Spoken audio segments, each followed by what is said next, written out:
Okay, so let's start. So let's offer our obeisances to dear Srila Prabhupada and offer a beautiful flower at the lotus feet of Srila Prabhupada. And let's chant together. Om Ajnanatimirandhasya Jnananjana-shalakaya Chakshurunmilitam Yena Tasmai Shri Gurave Namaha. Namo Om Vishnupadaya Krishna Preshtaya Bhutale Srimate Bhakti Vedanta Swami Iti Namine. Namaste Saraswati Deve Gauravani Pracharine Nirvishesha Shunyavadi Paschatya Deshatarine Shri Chaitanya Manobhishtam Stapitam Yena Bhutale Swayam Rupa Kadamayyam Dadati Swapadantikam Vandeham Shri Guru Shri Yuta Padakamalam Shri Gurun Vaishnavamsya Shri Rupam Sagrajatam Sahagana Raghunatam Vitam Tam Sajivam Sadvaitam Savadutam Parijana Sahitam Krishna Chaitanya Devam Shri Radha Krishna Padan Sahagana Lalita Shri Vishakhan Vitamsya He Krishna Karuna Sindhu Dina Bandhu Jagatpate Gopesha Gopika Kanta Radha Kanta Namostute Tapta Kanchana Gaurangi Radhe Vrindavaneshwari Vrishabhanu Sute Devi Pranamami Hari Priye Vancha kalpatarubhyasya kripa sindhubhya eva cha patitanam pavanebhyo vaishnavebhyo namo namaha. Jai Shri Krishna Chaitanya Prabhu Nityananda Shri Advaita Gadadhara Srivasadi Gaura Bhakta Vrinda. Hare Krishna Krishna Krishna Hare Hare Hare Rama Rama Rama Hare Hare. सर्व शास्त्रादि पीयूष सर्व वैदिक सत्फल सर्व सिद्धांत रत्नाध्य सर्व लौकिक धृत प्रदा सर्व भागवत प्राण श्रीमद् भागवतो प्रभु कलिध्वंतोतिदादित्य श्री कृष्ण परिवर्तिता परमानंद पाठाय प्रेम वर्ष अक्षराय ते सर्वदा सर्व सेवाय श्री कृष्णाय नमोस्तुते मद एक बंधु मद संगीन मद गुरु मद महादन मन निष्ठारक मन भाग्य मन आनंद नमोस्तुते असाधु साधु तादा इन अति नीचता कर हा ना मुंचा कदाचिन माम प्रेम न हृत कंथयो स्पुरः ओम नमो भगवते वासुदेवाय ओम नमो भगवते वासुदेवाय ओम नमो भगवते वासुदेवाय नारायण नमस्कृत्यं नरं चैव नरोत्तमं देवीं सरस्वतीं व्यासं ततो जय मुदीरे नष्टप्रायेषु भद्रेषु नित्यं भागवत सेवया भगवती उत्तम श्लोके भक्तिर्भवति नैष्टिकी शृण्वतां स्वकथा कृष्ण पुण्य श्रवणं कीर्तनं हृद्यन्तस्त्व भद्राणि विधुनोति सुहृत्सताम् ग्रंथराज श्रीमद् भागवतम की जय.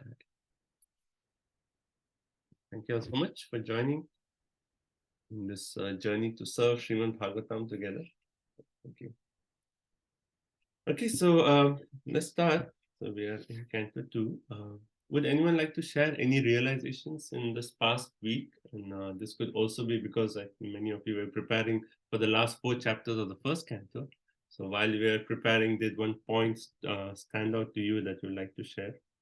Just take maybe 2 or 3 realizations. And we'll continue. Hare Krishna, Prabhuji. Yes, Prabhuji, I was really appreciating the point that how in the age of Kali, even if we cannot perform physically the pious activity, but if you think about it, that gives benefit. How amazing is that? Thank you. Thank you for sharing. Anyone else? Hare Krishna, Prabhuji, 100 pranams. One point was very instructional for life is when Parikshit Maharaj made a decision to, fast until death. He decided that it's a major decision and I need to seek approval from all the sages who were there. And that's a great point that we all need to do. If there is a major life decision, we need to talk to senior devotees or guru or whoever you can and trust. That's a great point I take away. Thank you. One more? You would like to share?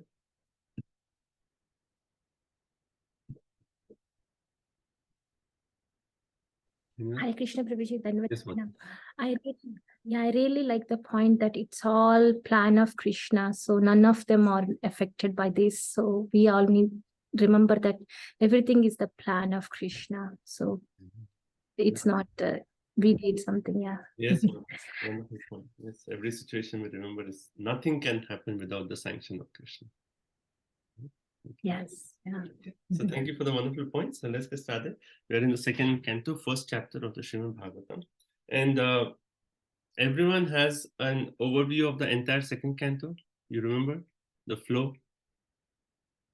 So very quickly, we are starting off the second canto, first chapter with Sukadeva Goswami answering Parikshit Maharaj's 2 questions, which he gave in the end of the first canto.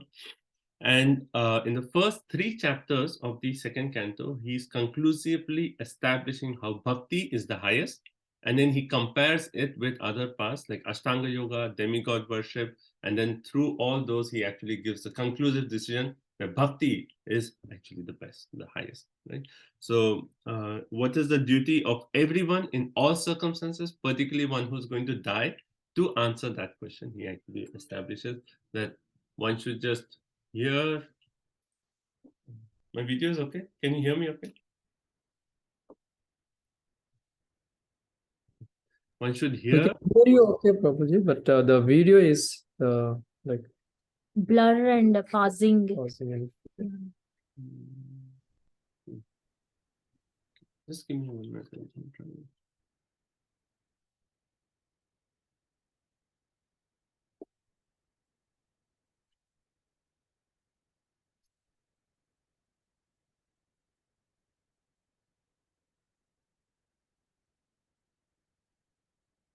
Okay. I don't know if that's better, but let's try. Okay. Okay, should I continue?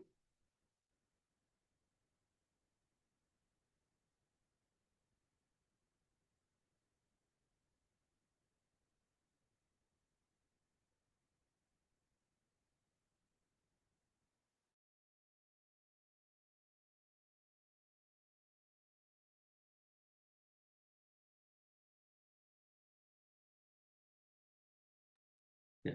Can you hear me now? Is it better or? Yeah. Okay. yes, Prabhuji. It's we good, can. Prabhuji. Okay, let's try it. Pray to Krishna. There's no obstacles in our study. Okay. Thank you.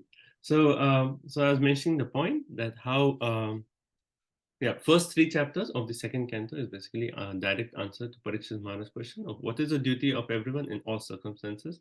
Then after that, chapter 4, Parikshit Maharaj is asking the question, and his question is mainly based on the creation. And chapters 5, 6, and 7 is basically Sukadeva Goswami answering Parikshit Maharaj about the creation in terms of the conversation between whom? Who remembers? 5, 6, and 7. Brahma and Narad. Brahma and Narad. Thank you. Brahma and Narad, right? And then after that, Parikshit Maharaj again asks a question, and basically the entire chapter 8 of the second canto is full of questions. And then Parikshit Maharaj very intelligently says that I have asked you so many questions, and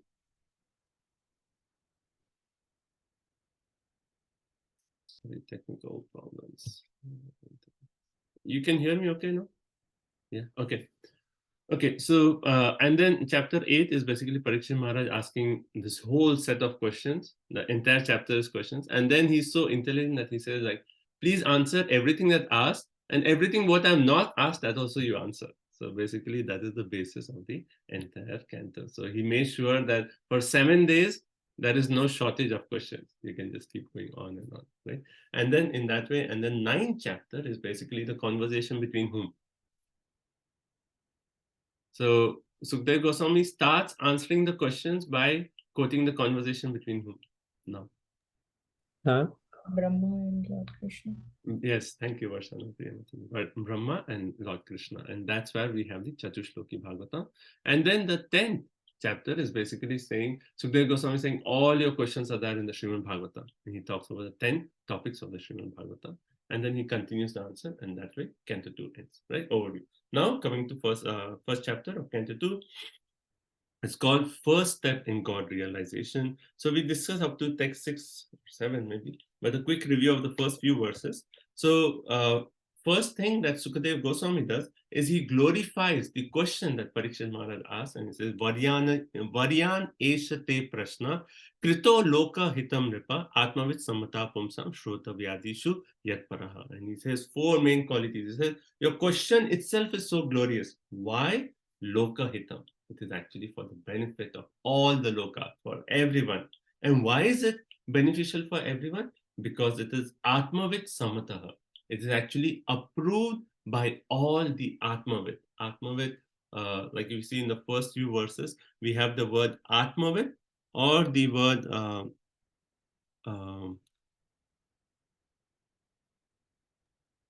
Atmaram?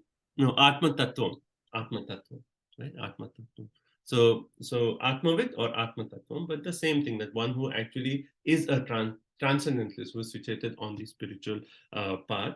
Then all these people who are truly situated on a spiritual path, they approve this kind of question. And then Shrota Vyajishu Paraha. This is a supreme subject matter for hearing. So 4 qualities is given. And basically Prabhupada is mentioning the point that the essence of all the Vedas is finally to come and understand Krishna. So if anything, if any question that is related to Krishna, then everyone who hears the question itself will be benefited, and everyone who hears the answer will be benefited. So the speaker, the listener, and then everyone else in the assembly, everyone will get the benefit. Anyone remembers the example that Prabhupada quotes in the purport to say that how all these 3 categories are actually benefited? Like the Ganges is Ganges, like when it actually flows, it purifies all the 3 loka, right? All the 3 planets, upper, middle, and lower. Everything is purified. So similarly, one who speaks when the Bhagavad Katha is going on, the speaker, the hearer, and everyone else in the assembly, they will get the benefit, right? So in that way, he's actually made. And then I also referred to the similar point in the first canto, 2nd chapter, text 5, when the sages, Sonakadi Rishi, asked the question to Suta Goswami, then Suta Goswami also praises their questions, and he says, Munayo sadhu prishtoham bhavadi loka mangalam. Very similar, loka mangalam, right? That also he says that question you ask, it is benefit of everyone. It's for the benefit of everyone, right? And then there he says, Yat krita Krishna Samprishna. Because it is a question related to Krishna, it is actually for the benefit of everyone. And Prabhupada in that purport makes a point that everyone at every moment is asking questions and seeking answers. Right? We are all on the same path, asking questions, seeking answers, asking questions, seeking answers. But all these questions will not give us satisfaction unless we come to the point of asking questions about Krishna. And then Prabhupada and also Sukadeva Goswami makes a point, and Vishwanath Chakravarti Thakur explained that the question itself is so glorious that you can just meditate on the question, and that itself is your benefit. Right? You don't even need to go to the answer. The question itself is so wonderful. Right? You can focus on the question. Right? So one practical point here is, because these spiritual questions are so potent, while we are studying Bhagavatam, ask questions. Ask questions. Like Mother Urmila does this when she teaches Bhakti Shastri. Her main thing is, when you're studying, you have to prepare questions. So I was thinking for the 2nd canto also, like since we are going starting the 2nd canto now, when you are studying every week, please post a question, right? So it is like, I'm thinking a part of your homework that during the week you need to post 1 question from your reading and 1 realization.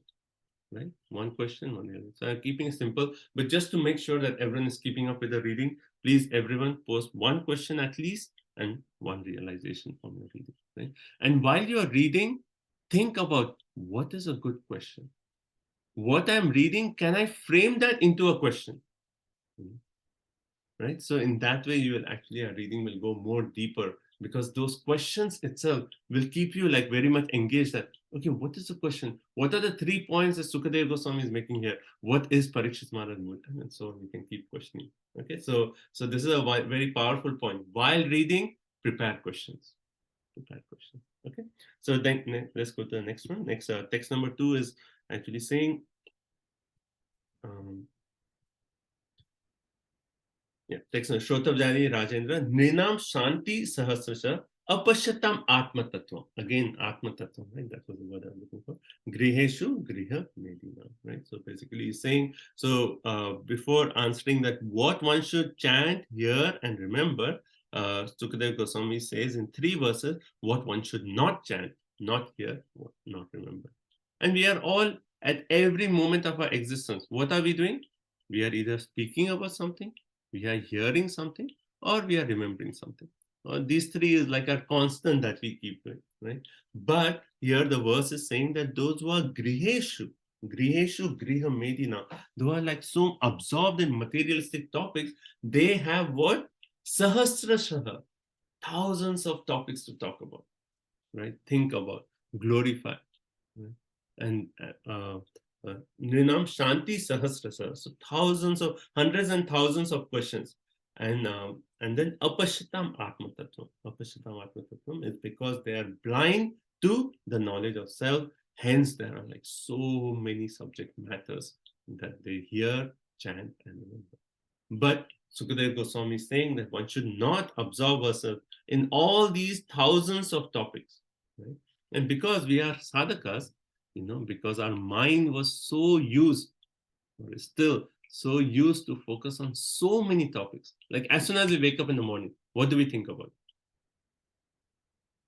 What do you think about? So, that's why I say, like in the morning, as soon as we get up, like we offer obeisances right away. And then we chant Prabhupada's Pranamanta. Otherwise, we get up in the morning and be like, oh, what is this WhatsApp message? I should check Facebook, who posted what, and all those things. I have to do so much work today, or this assignment is that. All those topics will keep coming. But that is why, because our mind is so tuned to engage with all these hundreds and thousands of topics, so important that in the morning, when we wake up, first thing what we do? Hear the news. Right? No, we don't want to hear. We don't want to hear the news. First thing that we want to do is we want to bathe our consciousness with the holy name, with Hari Katha, with Srimad Bhagavatam. Let that just like cover our consciousness. So instead of mind going to all these thousands of topics, it will just be focused on that one topic, Krishna Katha. Only Krishna. That's it. So as soon as we get up, offer obeisances, start some kirtan or hear some katha even while you're getting ready. That I've seen many devotees doing. Even while taking shower, they're hearing Prabhupada lecture. Immediately in the morning, hear that Prabhupada lecture. And then immediately sit, chant the holy name. That's it. We need to bathe. We have to, like how Bhakti Siddhanta Saraswati Thakur said, we have to beat our mind 1,000 times in the morning. And how are we beating? By actually just giving that one topic of Krishna Katha. Right? Okay. And then he, Prabhupada in the purport, compares Grihastha and Griha Medi. Right? So this is an assignment in your mind right now. In your mind, you are asked to draw an illustration of a Grihastha house and a Griha Medi house. Would anyone like to describe how would you actually draw it? What does your illustration look like for a Grihastha versus a Griha Medi? Anyone? Can I go, Prabhu? Yes, Mataji, go ahead. I mean, few points, everybody can jump in. I was just thinking if it is Griha Medi, morning, start the channel, some channel, and it'll be going on. So for sure, there'll be and then you make your coffee and drink. Yes. Yeah, that's the picture and then for Grihastha, like you said, you start the kirtan and listen to that, and also prepare for you doing your deity worship or sitting down for chanting. Yeah, very nice. So if you're drawing the painting in the Griha Medi, the big TV screen will be there. And then all the channels and everyone is just like watching. But if for a Grihastha, then instead of that, you have a beautiful altar of Gaur-Nitaya Radha Krishna. That's the first illustration. Okay, anyone else wants to add? Yeah. Yes, Hare Krishna Prabhuji, Dandvat Pranam. In Nectar of Instruction, here they mentioned that the Prajal was word. in the morning they just read newspaper and all this news, what Nice. is going on in the world, but Nice. they are not thinking about himself, oneself, Yes. for the Atma. Yeah, thank you. So in the for a Griha Medi, there'll be newspaper everywhere. For a Grihastha, what is there? There'll be a full set of Srimad Bhagavatam, Chaitanya Charitamrita, all Prabhupada's books. That is in your illustration, right? And then in Grihastha, you will have a nice, beautiful Tulsi plant, right? So you can imagine in that way, you can compare the life of Grihastha and Griha Medi. So Prabhupada talks about that difference. And he says that in Griha Medi, because they are just focused on themselves and their expansions, they are actually always envious of others, right? There's always envy because I possess this, but that person has so much more. Why does he have so much more? I need to get more. And that is a consciousness. So the jealousy and envy nature comes from attachment to house and everything related to the house, property, and so on. Okay, text number 3. Then he talks of what are the activities of this Griha Medis, and then he says, Nidraya hiryate naktam vyavaina chavavayah diva charte harayajan kutumba bharanenava. So he basically says, what at night, what do you do? These Griha Medis, Nidraya, so at the night time, so either they are sleeping or vyavayena. Vyavayena means sex indulgence. So at night time, they are simply indulging, wasting their life in sleeping or sex. And in daytime, it is what? Artha Ihaya and Kutumba Bharana. So 2 points for night, 2 points for day, right? What is in day? Artha Ihaya means economic development, and Kutumba Bharanina means maintaining the household, right? In that way, the entire life, day and night, is actually just wasted. Right? And that is actually Sukadeva Goswami is saying the Griha Medis, the envious, the lifetime of an envious householder is simply wasted in these activities. Right? And Prabhupada makes the point in the purport that the human form of life is not meant for this hard labor for economic development. The purpose of human life is completely different. Tapo divyam putrakayena shuddheta sattva. Prabhupada repeatedly quotes this verse. What is the purpose of human form of life? Tapaha, austerity. And what kind of austerity? Divyam. Divya means transcendental or spiritual austerity. Not austerity for enjoyment, not austerity for doing some kind of yagya for material benefit, all that. Nothing. Austerity for divyam, spiritual advancement. That's the austerity. That's the human life. And later on, we'll read in the third chapter of the second canto where it says, Ayur Harati Vaipumsha. Both by the rising and the setting of the sun, the lifespan is wasted for everyone except for one who is actually diving deep, hearing Harikatha. For him, his lifetime is not wasted. And we'll discuss more about the concept of time when we come to that verse. So, like people like sometimes they say like, oh, what are you doing? I'm just killing time. But they don't realize time is killing them. Time is killing them. Just passing time. It's actually the other way. Time is just killing us, right? But why don't, like, time is passing away, taking everything, right? Initially, see, there are 3 things people want for enjoyment. They need good health, good wealth, and they need time to enjoy, right? So initially, in the first part of a life, you may have good health, you have time, no wealth. Right? Then as you grow up, then you have health, wealth, no time. Right? And later on, you have wealth, you have time, but no health. And that is the story of a lifetime. So starting, middle, end. All these things. Never you can enjoy in this life. Right? So that is the lifetime for a Griha Medi. Right? But why, like in spite of all these challenges, why don't people actually see, right? Apashyatam Atma Tattvam, that time is actually taking everything away from us. Why can't people see? Because of their attachments. And that is text number 4. Deha patya karatradeshu atma saineshu asusapi tesham pramata nidanam pashyanapi na pashyati. In spite of seeing everything, they are actually not seeing. Okay. Now, okay, here is a question. how do we actually see everything in this material world? Eyes is just like a physical thing, but let's go deeper. How do we see in this material world? By hearing. Okay, so by hearing in the sense of like, okay, we have knowledge of something, then we see with that. Okay, like if someone actually you're seeing a particular something important, but if you don't know the value of it, then you'll be like, oh, just garbage. But if someone has told you, oh, this is so important, this is so rare, then you may appreciate. You'll see with a different vision. Right? I may show you a precious stone and say, you say, oh yeah, nice. But if I say, oh, this stone is actually from Radha Govinda Deity in Jaipur, immediately your vision is totally different. That, oh, Mahaprasad. So we see based on what we hear. Okay, that is one point. But again, I want to go deeper.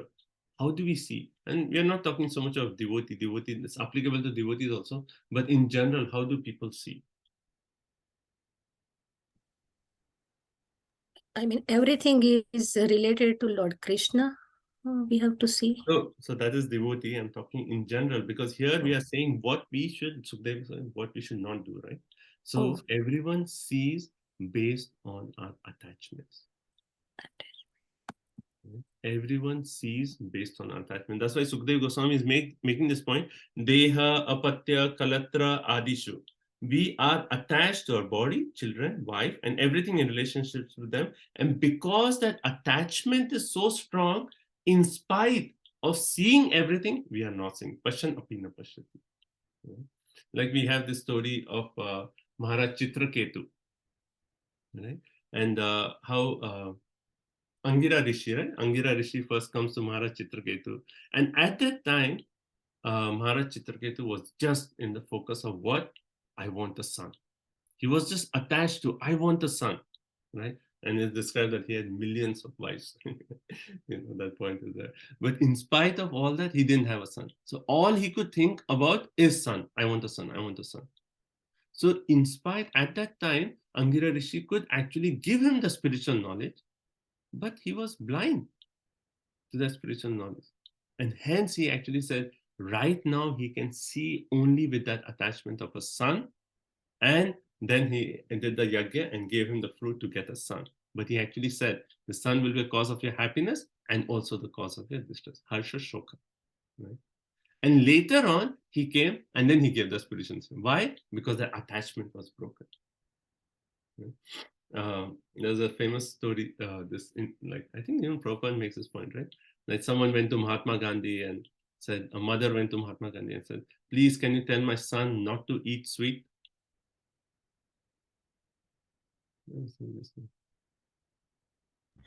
Vivekanand ji? No. Anyway, I'll tell the story, but I know why that story came. Maybe it's not applicable to my point I'm making right now. But basically, Mahatma Gandhi says, okay, come back. I'll tell him, come back in 2 weeks. And then the mother comes back in 2 weeks and he says, can you tell my son not to eat sweet? And then Mahatma Gandhi says, okay, don't eat sweet. And then I said, like, you just had to say that. Why didn't you say 2 weeks back? He said, because I myself was eating so many sweets.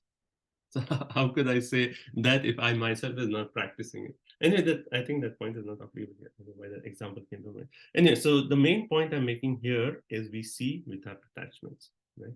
Our vision is covered by what we are attached to. And it is the same thing of our hearing Shastra. We hear Shastra based on our attachment. That's why this concept of like detachment is so important. If we are attached to material things, then as we are hearing, we'll hear Shastra, but it is purifying, but still we'll be focused on, oh, this attachment is there. So how will that hearing of Shastra nourish this attachment? And that's why that verse is there, where it says that Lord Chaitanya Mahaprabhu, he came to give what? Vairagya, Vidya, Nija Bhakti Yoga. Vairagya, Vidya, and Bhakti. Right? So these three things Lord Chaitanya Mahaprabhu is giving, because we hear, when we are detached, we have that Vairagya, we can really absorb that Krishna Katha. Otherwise, we are hearing, but the attachments is like kind of blocking the complete hearing, absorption of the message. Right? Okay, so on this point of Pashan api na pashyati, right? So one can say there are 4 different kinds of visions. First vision is called Charma Chakshu. Charma, C-H-A-R-M-A, Charma Chakshu. Right? Chakshu means vision. So first is Charma Chakshu. Second is Jnana Chakshu. Right? So Charma Chakshu is just like physical, seeing with our eyes, external vision. Jnana Chakshu is seeing with knowledge. Right? And in Bhagavad Gita we say Jnana Chakshu, seeing with knowledge. Third is Divya Chakshu. Right? In Bhagavad Gita, in the 11th chapter, what does Krishna say? I will give you divine eyes to see my form as a Virat Rupa, Divya Chakshu. And the last one is Prema Chakshu, where we see with our eyes anointed with love for Krishna. Premanjana Churito Bhakti Vilechana. Eyes are anointed with love for Krishna. So first is just physical, Charma Chakshu, Jnana Chakshu, where we see with knowledge. Then after that, Divya Chakshu, where we get some gift from Krishna, some from superior, where we can see beyond what we are shown. And then finally, the highest stage is Prema Chakshu.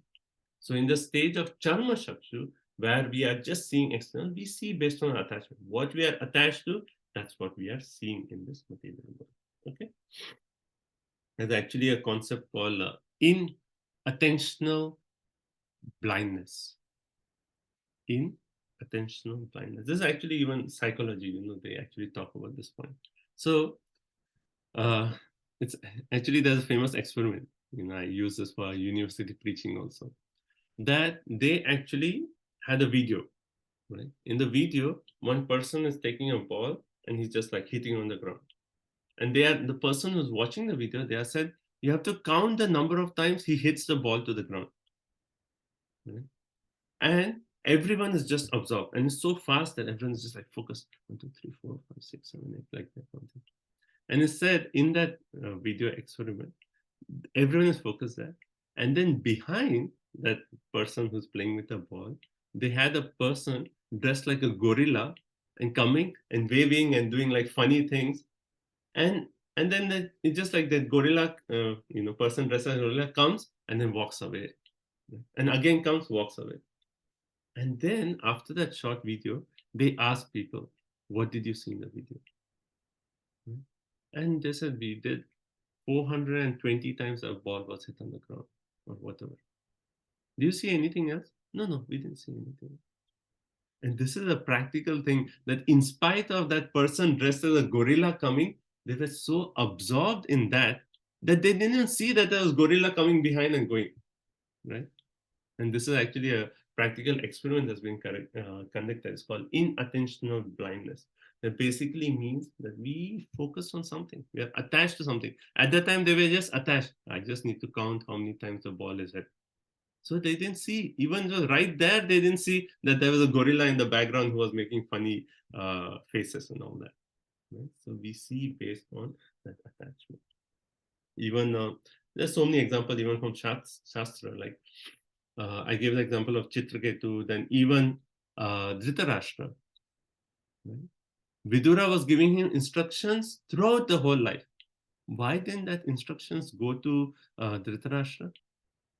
Because he was so attached to Duryodhan that in spite of all those good instructions, it didn't go in. It didn't go in. But later on, in what we discussed in the 13th chapter of the first canto, at that time, it was that time that all his attachments were like, okay, now is nothing. All my sons are killed, Duryodhana is killed, now there is no hope left. And then when Vidura said, then he said like, okay, what you're saying is true, let me leave right away. Right? So based on the attachments, we filter our vision, we filter our hearing, and so on. That's why the concept of detachment is so important. So pashan apina pashyati. Right? Okay, now the next verse is actually the positive. So he said of what one should not hear, not chant, not remember. Now we'll see what one should actually hear about, glorify, and remember. So this is the conclusion of Sukadeva Goswami. Tasmad Bharata Sarvatma Bhagwan Ishvaro Hari Shrotavya Kirtitavyascha Smartavyascha Cha Ishtata Bhayam. Right? So Tasma, therefore one should what? Hear, glorify, and remember. Who? Bhagwan, Sarvatma, Ishvara, Hari. Right? So we discussed this last point, that first Sukadeva Goswami is establishing how all the different kinds of devotees, right? Whether it's a devotee who is aspiring for liberation, or a devotee who is in Vaidhi Bhakti, or a devotee who is in Raganuga Bhakti, all kinds of devotees, Sukadeva Goswami is saying conclusively proving that one should hear, chant, and glorify the Supreme Personality of Godhead, proving that this activity is actually eternal. It's not that now we are hearing, chanting, and then when we become a pure devotee, then we won't hear, chant, and all. We won't hear and chant about Krishna. No. This is eternal. Now also we are doing, when we are perfected, that time also we'll do the same thing. Right? So here Sukadeva Goswami is conclusively saying Hari, Sarvatma, referring to those who are aspiring for liberation. To them he's saying they should hear, chant, and glorify about Hari. For those who are Ishvara, meditating on Ishvara, that is basically Vaidhi Bhakti, they have the feeling of awe and reverence. Oh, Krishna, you're so great. We need to know about the greatness of Krishna. So for them also, he's saying, okay, hear about the greatness, chant about the greatness, meditate on the greatness. And then the word Bhagavan is there, that is referring to Nanda Krishna, for those who are in Raganuga Bhakti, where it is actually person greedy for becoming fixed in devotion. Right? So for all these three classes, Sukadeva Goswami is saying conclusively, hear, chant, remember Krishna, hear, chant, remember Krishna, hear, chant, remember Krishna. That's it. Right? Someone may hear about the greatness of Krishna, someone may hear about the sweetness of Krishna and pastimes of Krishna and so on, but the topic is the same, about Krishna. Right? Okay.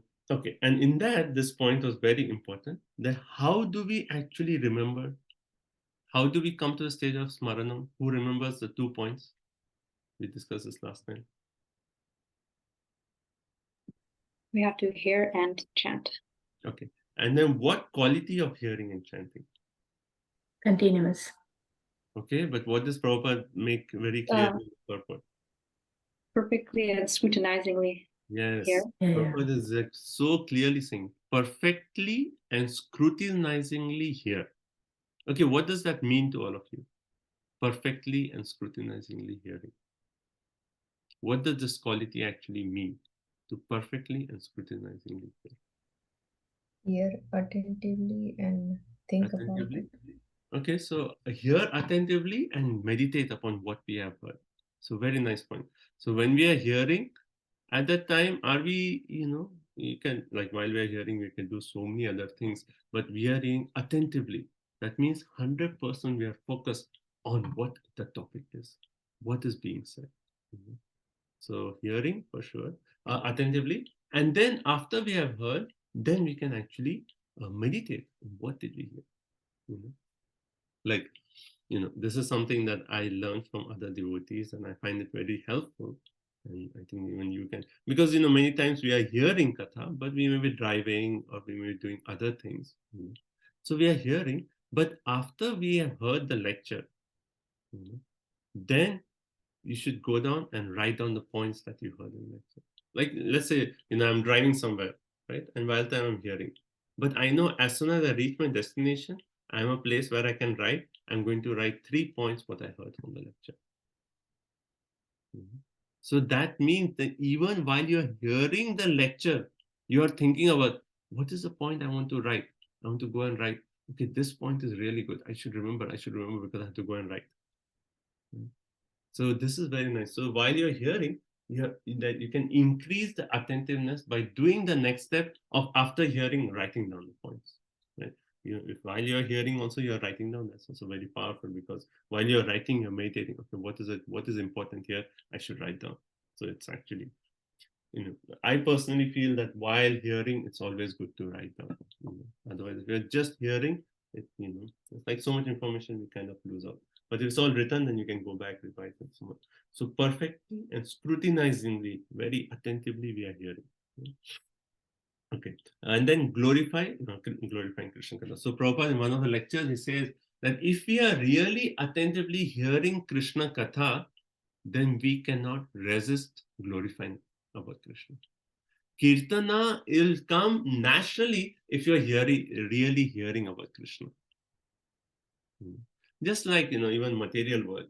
Let's say you watch a good movie and you like the movie so much. And you come back and you cannot stop talking about, oh, this actor was so good, the way he played the role so good. Like people say, okay, let's talk about something else. You cannot. It's like, okay, yeah, let's prepare food. But again, in food also, you'll be like, oh no, but the scene was so good. You cannot stop talking about it.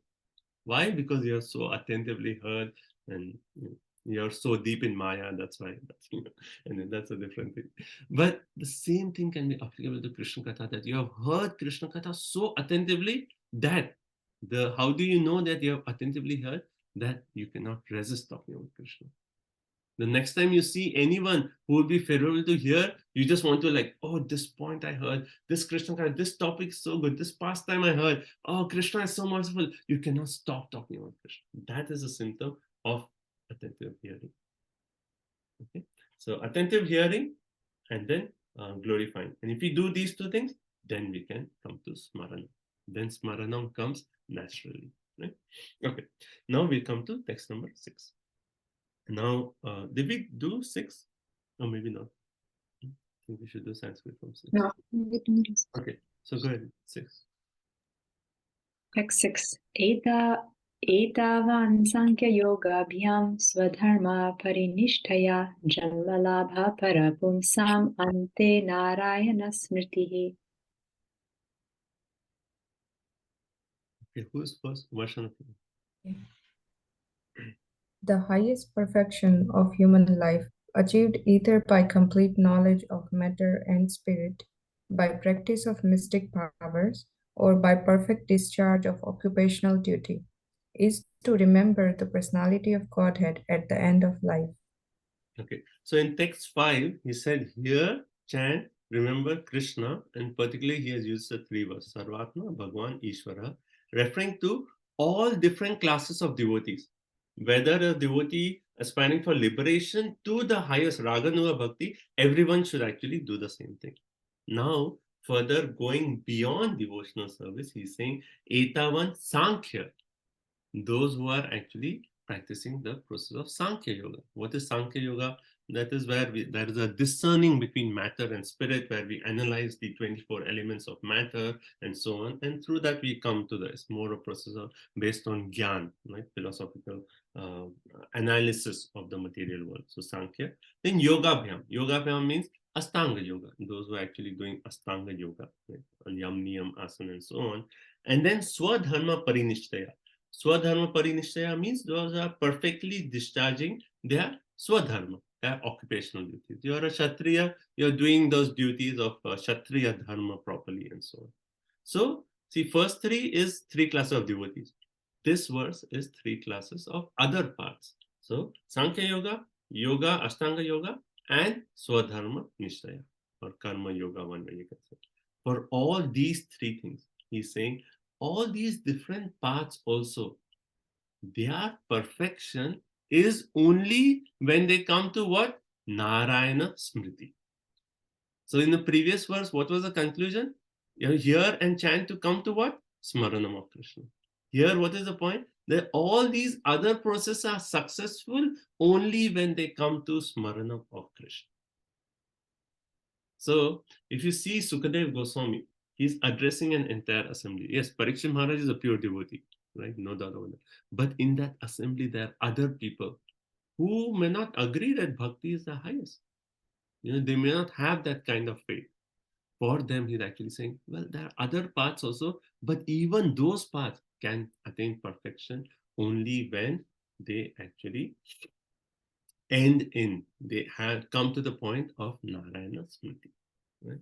Okay. Now this point of Ante, right? So Ante, one way Ante can mean that at the end of the life. When you are living a life, Ante Narayana Smriti. Right? We actually remember Narayana at the end of life and then we leave our body. Right? That is one meaning of Ante. Other meaning of Ante, which Prabhupada focuses on, is that all these different paths, they end in remembrance of Krishna. Not necessarily at the end of life. All these different paths, they have to result in Krishna Smaranam. Otherwise, it is no use. Right? So Prabhupada actually makes the point that all these three paths will be perfect only when they culminate in bhakti. And that bhakti can come only by what? Association of a bhakta. Right? Again, it comes to only possible by association of devotees. Prabhupada says bhakti is the finishing touch for all these different paths. So actually in the third canto, we'll read about in Kapila Dev's teachings to Devahuti, both these things are there. Ashta Yoga, he talks of Ashta Yoga, how that comes to bhakti, and then he talks of Sankhya Yoga, how that comes to bhakti. Right? So both these things are there. Right? Okay, so can you think of examples from Bhagavatam of one who was on the stage of Gyan and then he came to perfection? Second, who was practicing mystic yoga and then he came to perfection? And third, who was practicing karma and then he came to perfection? All three by just one process of hearing from a pure devotee. Anyone can think of examples for all these three. It's all in Bhagavatam. Hare Krishna Prabhuji. Yes. Sanat Kumar. Okay. So Kumaras, and they actually heard, they were at the stage of Gyan Yoga. Jnana. And then because But of, they smell. yes, They smell the lotus feet of the Lord and the tulsi. they Then smelled the tulsi leaves from the Leaves. lotus feet of the Lord. And then because of that, there was a transformation in their consciousness and they yes. came to the path of perfection. Okay. So that is Kumaras. Okay, what else? Any other example you can think of? Even Shukdev Goswami also.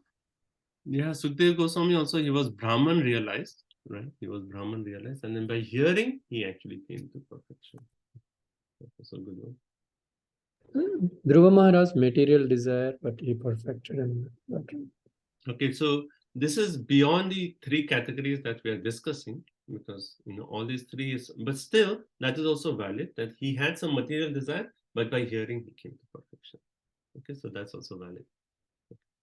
So other two examples that Shastra gives, one is that of Prachini Bhari. In the fourth canto, there is Prachini Bhari and his sons are who? The Prachetas. Right? So Prachetas, they attain perfection by the mercy of Lord Shiva. Right? Lord Shiva comes and teaches us Rudra Gita.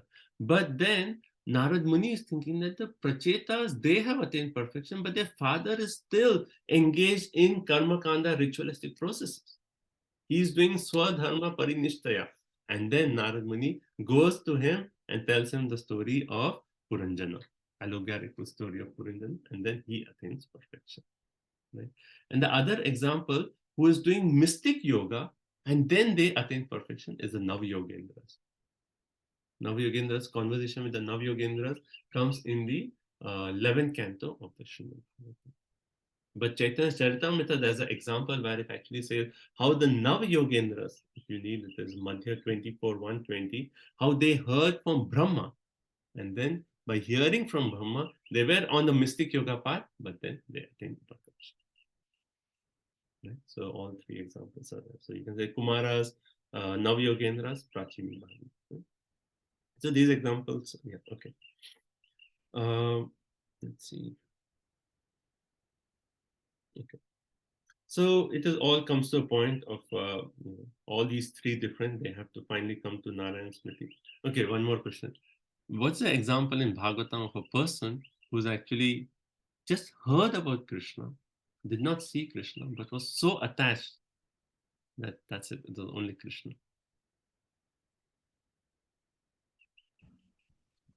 Rukmani ji. Yeah, Rukmini, she just heard about Krishna and by that she fell in love with Krishna. Anyone, one of our acharyas, can you think of any other example?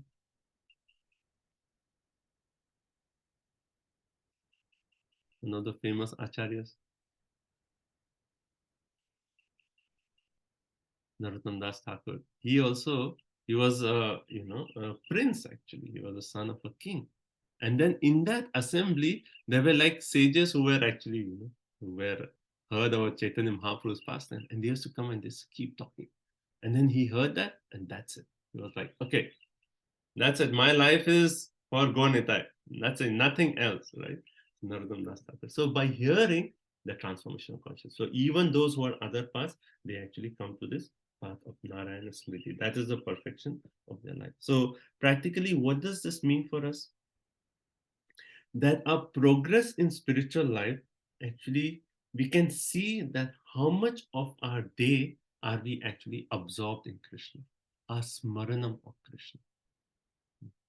And this is one of the devotees, Keshav Maharaj, he actually makes a point that every day night before he goes to sleep, he actually writes down, today, entire day, this, I this. That's my to-do list, but that's what I did. But how much in that was I absorbed in Krishna? How much of that time was I really thinking of Krishna? What time did I waste? And how can I improve on that? And so it's a very powerful thing.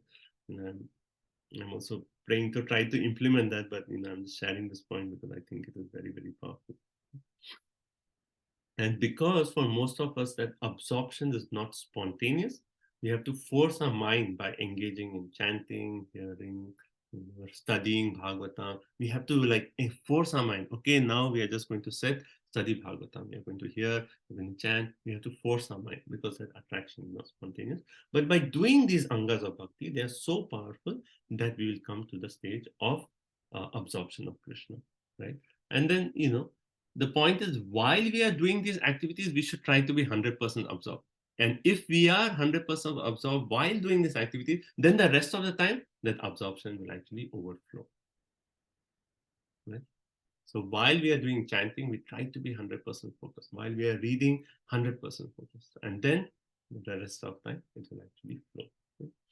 So this is another point that I really like. I heard from one devotee and it's just like you hear some points and it's just like, oh yeah, that's it. So for sadhakas, it is not only our duty to be absorbed in so many different services, right? But it is also our service to be absorbed. It is not only our duty to be absorbed in so many different services, like cleaning the temple, cooking, book distribution, but it is also our duty to be absorbed. So beautiful, right? So beautiful. So Prabhupada also makes a point in the purport that everyone must endeavor his best, right? So we try our best, right? We try our best. And then at the end of the life, is there a guarantee that we will remember Krishna? Yes or no? Yes. No. No? Okay. I mean, it's not guarantee if we're not practicing during our lifetime. Yeah, so my point is, Prabhupada says, we endeavor our best. Everyone must endeavor his best, right? So if we endeavor our best, at the end of our life, there will be so many disturbances, so many distractions. But Krishna has given us a guarantee. He says, Yadi vatadi doshena. Vatadi doshena means because of, at the end of our life, so many mucus and pain and all these. Yadi vatadi doshena, mad bhakto mam na charit smarit. Because of all these disturbances, mad bhakta, my devotee, mam na cha smarit, cannot remember me, then what is Krishna saying? Aham smarami mad bhakta. I will remember my devotee, Nayami Paramagatim. Right? And then Nayami Paramagatim. I will take him back home, back to Godhead. Right? This beautiful verse. This actually comes in Varaha Puran. It says, Yadi vatati doshena mad bhakto mam na char smare, because of all those disturbances. Right? Even King Kulashekar prays, right? At the end of my life, when there's mucus in my mouth and all my senses are disturbed, my life as are all messed up, how can I remember you? Right? So if we are unable to remember, Krishna is saying, Aham smarami mad bhakta nayami parama katim. I will remember my devotee and I will take him back home. So if we endeavor our best in our lifetime, right? We do our best, right? That means we can meditate. Am I giving my 100% right now to Krishna consciousness? How can I give 100%? How can I take one more step closer to Krishna? Right? That could be in terms of our quantity, right? That could be in terms of our, one may say like, okay, I'm chanting, I'm reading so much time, but I can increase. Okay, how much can I increase? 10 minutes? Okay, 10 minutes more I'm going to study, or 10 minutes more I'm going to read, right? So quantity. But if you say, oh, my day is so busy, then focus on quality. Can I increase my quality in my service to Krishna? Right? The third thing you can focus on is, what is the kind of services am I doing?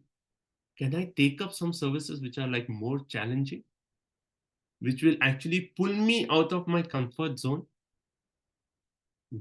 Can I do some challenging services, like going out for book distribution, right? Or something like that? Right? And then the fourth one is, what are the sacrifices am I making in my life? Because every endeavor requires some sacrifice. You have to give up something from the material and then take spiritual. Right? But these four things we can see. Focus on these four things and see, am I giving 100% to Krishna? How can I go a little bit, one step more towards Krishna, one step more? And Prabhupada is saying, if everyone must endeavor his best, and then guarantee Krishna is giving. But yes, I will take you back to point. Okay. Okay. Now, in text 7, so up to this point, he said, whether you're a devotee aspiring for liberation, or Vaidhi Bhakti, a Raga Nuga Bhakti, your Sankhya Yoga, you're actually doing yoga, Astanga Yoga, or you're doing Swadharma Parinishthaya, all these 6 categories. What should one hear? What should one chant? What should one remember? Only Krishna. Right? Now, there are so many sages in the assembly. They may think that, what? Only remember Krishna, chant about Krishna? That is too simple.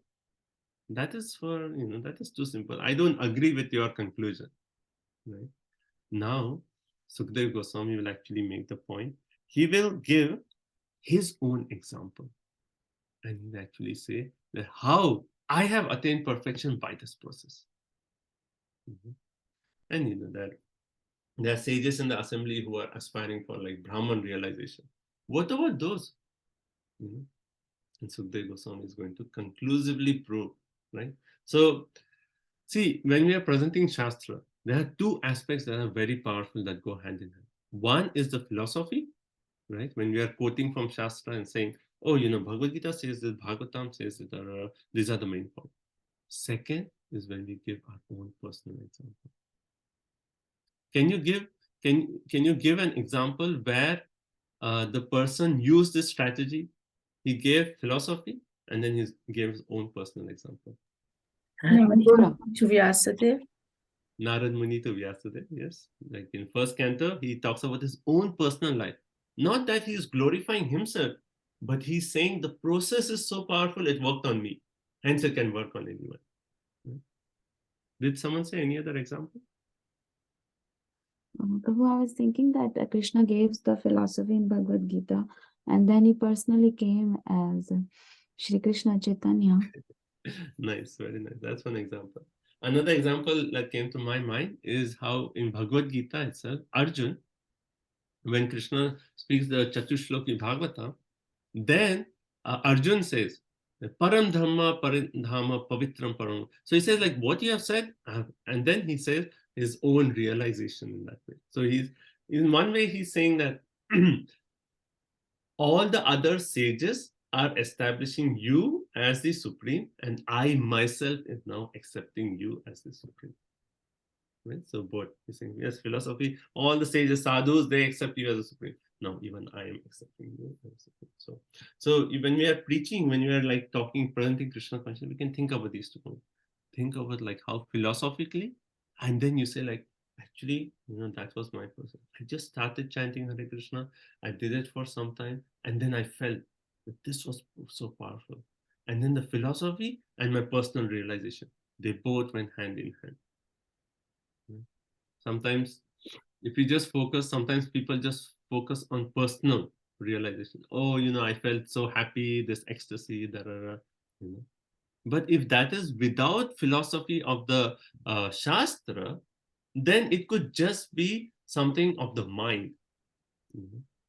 that, oh, mind becomes a little bit peaceful and you say, oh, yeah, it worked for me. But that's not. It has to be in line with the Shastra. So both Shastra and our personal experience, both have to be there for a conclusive establishment. And Divya Nityananda Mataji said it happened to her. Very good. Okay, so text number 7, right? So he's going to give his own example, right? Okay, let's go. I was also thinking of the example of Krishnadas Kaviraj. He told the story of his experience. He said, usually we're not supposed to share our own, but I need to share. That's a beautiful example where he in fifth chapter, right? Adi Lila, he actually gives his own example. And he says like how he Nityananda Prabhu came in his dream and he said, go to Vrindavan and all your desires will be accomplished. And then next day, pack up. He went to Vrindavan and everything was successful for him. So he gives his own story actually. And he makes a point in Chaitanya. And normally people don't like to talk about themselves. But I'm going to make that, just to prove the point of how without Nityananda's mercy, no one can attain any success. And that is true for Raghunath Das Goswami, all the Acharyas. Without Nityananda's mercy, there is no success. Okay, text 7. Prayena munayo rajan nivrita vidise dataha nargunyastaramante sma gunanu katane harehe. Translation. O King Parikshit, mainly the topmost transcendentalists who are above the regulative principles and restrictions takes pleasure in describing the glories of the Lord. So now he's actually saying Prayena Munayo, right? Munayo basically referring to all sages, right? And particularly he's referring to those sages who are Nivritta Vidhi. Nivritta basically means who are above the rules and regulations, right? So Nivritta Vidhi referring to regulative principles and Sedataha referring to restrictions. So those sages who are Nivritta Vidhi and Nivritta Sedataha, who are actually above regulative principles and above any restrictions, right? And then that's the first quality. And the second quality, he says Nairgunyastaha, who are actually transcendently situated. So one may say that, for someone to come to that stage where he is above the rules and regulations, where he is transcendently situated, that means he's already perfected. But those perfected personalities, what is their Ramante? What do they take pleasure in? Gunanu Kathane Hari. They take pleasure in glorifying the Supreme Personality of Godhead. Now, who can tell me a verse from the first canto which is exactly the same meaning? Very famous verse. You have all learned it. Atma Ramascha Munayo. Exactly same, right? Where he says, Atma Ramascha Munayo Nirgantai Api Urukrame. So he's saying Atma Ram, those who are actually situated on that higher platform, Atma Ramacha Munayo also there. Nirgantai Api Urukrame. Nirgantai, they are actually free from all these rules, regulations, very similar to this verse. What do? Kurvanti Ahitukim Bhatim Ittam Bhuto Guno Harihi. They actually just speak the glorification of the Supreme Personality. They take pleasure in Hari Katha. The perfected beings are taking pleasure in Hari Katha. So what more proof do you want? I already told 3 bhaktas, 3 different other persons. Everyone should hear chant of Krishna. And now I'm saying even those who are above all these rules and regulations, they take pleasure in Hari Katha. Hence, Hari Katha is the highest, no other thing. This is the perfection. Right? So how Sukadeva Goswami is so conclusively making the point. No doubt. I'm talking of all these different processes, everything. All comes to Hari Katha. Right?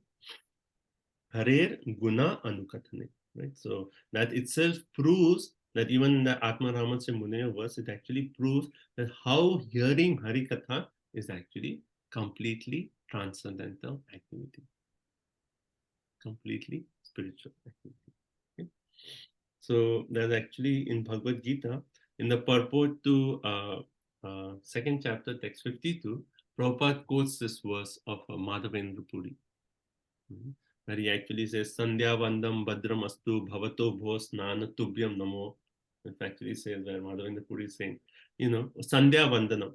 Oh, offering Sandhya Vandanam, 3 times offering those prayers. Right? He says, oh, my prayers 3 times a day, all glory to you. Oh, bathing, I offer you obeisances. Oh, demigods, forefathers, please excuse me for my inability to offer my respects. Now, wherever I sit, I can remember the great descendant of the Yadu dynasty, Krishna, and thereby I can free myself from all sinful bondage. I think this is sufficient for me. So Madhavendra Puri is actually saying, yeah, there's all these rules and regulations are there, 3 times doing Sandhya, bathing 3 times a day. But all of them, I'll just offer respect. Because right now I'm so absorbed in Krishna that I feel that nothing else is required from me. So even those who are above these rules and regulations, they actually take pleasure in glorifying Supreme Personality of Godhead. Okay. See what else Prabhupada said. Okay, there's one point that Prabhupada said in purport which I was thinking of quite a bit. Okay. Prabhupada says the topmost transcendentalist is in purport in the middle somewhere. Realize him by advanced experience of transcendental knowledge. What does this mean to you? Realize him by advanced experience of transcendental knowledge. You see, Prabhupada's purpose is like so deep, like each sentence you can take and like, what does this really mean? Anyone would like to share something?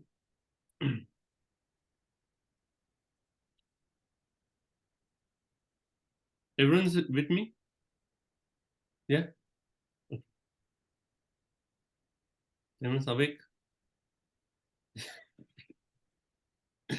Okay. Anyone, any thoughts about this point? Realize Krishna by advanced experience of transcendental knowledge. So it might not be for transcendentalists. I was just thinking that Einstein said after studying so much that yes, God definitely is there. So like, when the transcendentalists go through the the jnana process to extent, they understand that there is something beyond this. So I was focusing on this statement, and it says realize him by advanced experience of transcendental knowledge, and therefore they take pleasure in discussion of what? Transcendental qualities of the Lord's pastimes. Right? So I was thinking that why is Prabhupada making this statement? So he's talking about taking pleasure in the qualities of Krishna in his pastimes. So when Krishna is killing Putana, what is the quality there? His merciful nature. That even though she came as a demon, Krishna actually awarded him the position of a nurse. How can and who can actually glorify the qualities of the Lord in these pastimes? And that's why the point comes, advanced experience of transcendental knowledge. So there's knowledge, jnana, vijnana, right? In vijnana, you can understand the greatness of Krishna, but beyond that, that advancement comes only when one actually realizes beyond the greatness is what? The sweetness of Krishna. And that's why actually I was relating this to Chakravarti Pad. He actually makes the point that perfection is to realize the sweetness of the qualities and form of the Lord. And I'm saying that that's what Prabhupada is trying to explain here. That the perfection is to finally come beyond the greatness, the sweetness of the Lord. The sweetness of the qualities and the form of the Lord. So yeah, one way we can say, yes, Krishna, the Supreme Personality of Godhead, is the original creator, and one of his expansions, the Mahavishnu, is breathing all this universe. But beyond that, who is Krishna? He is actually a Makhan Chor, who actually goes and he steals butter from the house of the other neighbors, right? And then he, sometimes if he does not find butter, he goes and he pinches the babies so they start crying, or he passes urine on the temple floor. And he does all that mischief. And that sweetness is our Krishna. Right? So that realization of that sweetness, that comes through advanced experience. So that is the highest perfection that one actually, when one comes, then he just takes the highest pleasure in hearing and glorifying about Krishna. Right? Prabhuji, is there a Sanskrit word for this, like jnana, vijnana, and then for the sweetness? I'll have to think about it, like, because this, like understanding the greatness of the Lord is also a question only of revelation. Like only when Krishna chooses to reveal his greatness, then we can understand. But how can we understand his sweetness? Only when a devotee of Krishna reveals that, then we can understand. See, the greatness of Krishna we can understand. Again, the mercy of the devotee is there. When Krishna speaks in Bhagavad Gita, then we talk about the greatness of Krishna. But the sweetness of Krishna, a devotee, when he speaks and shares the sweetness of Krishna that he has realized in his heart, then that sweetness can enter into our heart. That's the only way we understand the sweetness. I cannot think of a Sanskrit word now, but if something comes, then okay.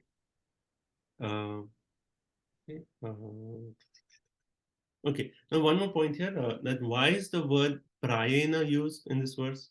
Right? Prayena means generally or mainly. Right? Isn't it all transcendentalist? Like why is the word primarily mainly used? So Prabhupada towards the end of the purport that someone may actually also speak Harikatha, right? Because this verse is saying Hare Gunanu Kathane Hare. So someone may describe the glories of the Lord, but he may do it formally with the aim of merging into Brahman. And this is actually true that even in India, because the Mayavadi, the impersonalist philosophy is so prominent that even they may speak Harikatha. But finally, what will they say? Oh yeah, this Harikatha is there. And then finally they will conclude and say, oh, and then our final goal is to merge into the energy, into the perfection of this personality, which is actually Brahman. So actually Bhakti Rasamrita Maharaj was telling this. And once his friend actually gave him the CD and said like, oh, you should hear the way he speaks Harikatha. It's just like so amazing. And Maharaj was like, it was not ISKCON devotee or someone. And Maharaj was like hesitant. And then he said, no, you have to hear, you have to hear. And he said, okay, fine, hear. And he heard the whole CD, he was saying that CD. And it was all okay, and everything was like, from Bhagavatam, pastime was saying. And then, until the last 2 minutes, everything was okay. And then last 2 minutes, his conclusion was, yes, so nice pastime. And by hearing this pastime, we just keep hearing, we will able to merge into Brahman effulgence. And say, that's it. He took the CD, put it into the dustbin.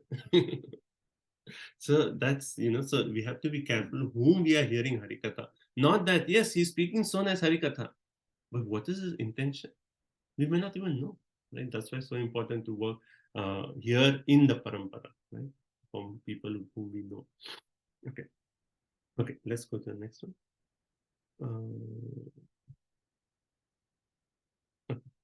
Yeah, let's go to text number 8.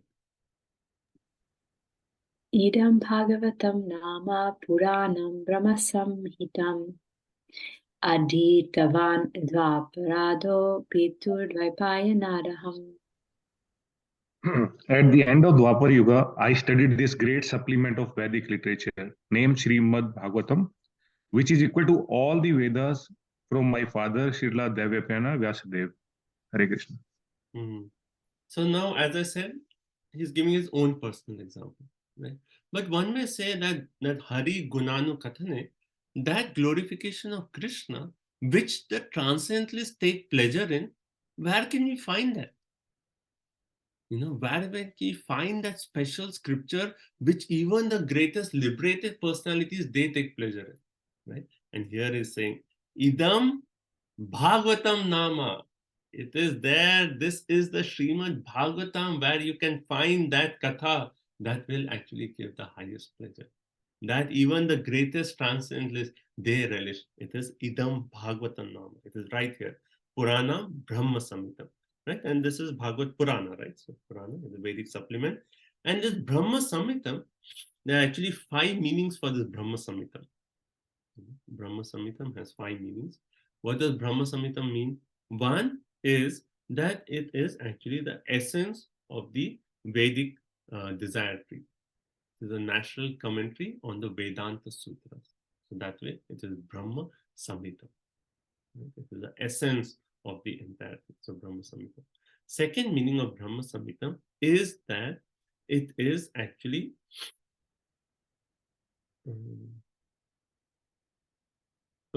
second meaning is that the Bhagavatam itself is Krishna. Bhagavatam is not different from Krishna. So this idam Bhagavatam namam, that Bhagavatam is Krishna himself. Right? So second meaning of Brahma Samhitam is that this Bhagavatam is Krishna. Third meaning of Brahma Samhitam is that this Bhagavatam is about Krishna. Fourth meaning is that this is actually spoken by whom? By an incarnation of Krishna as Vyasadeva. That is fourth meaning. And fifth meaning is that this is Brahma Samhitam in the sense that it gives love for Krishna, which is the highest good. Prema Pumartam. So this Brahma Samhitam itself word has all these different meanings. That is Brahma Samhitam. Idam Bhagavatam Nama. So he's actually glorifying this Bhagavad Purana. This is where which the transcendentalists take pleasure. Ramante yogino anante. They take pleasure in this, right? And then after that he said, Dwaparado Pitur Dvapayad Aham. And he's saying that I myself, I learned this from whom? My father, Srila Dwapaya Vyasadeva. So Prabhupada makes this point in the purport that even though Sukadeva Goswami is so realized, such an elevated personality, right? What is the common thing between Parikshit Maharaj and Sukadeva Goswami at the time of birth?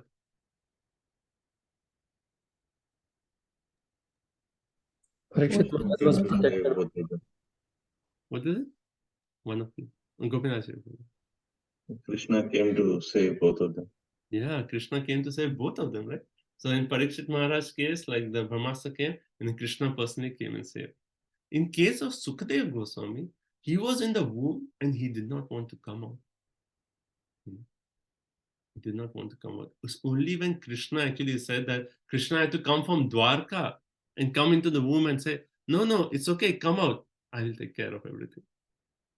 So there also Krishna personally came. So even Sukadeva Goswami is such an elevated personality that Krishna personally, in the womb, he was Brahman realized. See, normally in the third canto, we'll read that how the baby in the womb goes through so much suffering. That condition is like very painful. Bhagavatam explains that.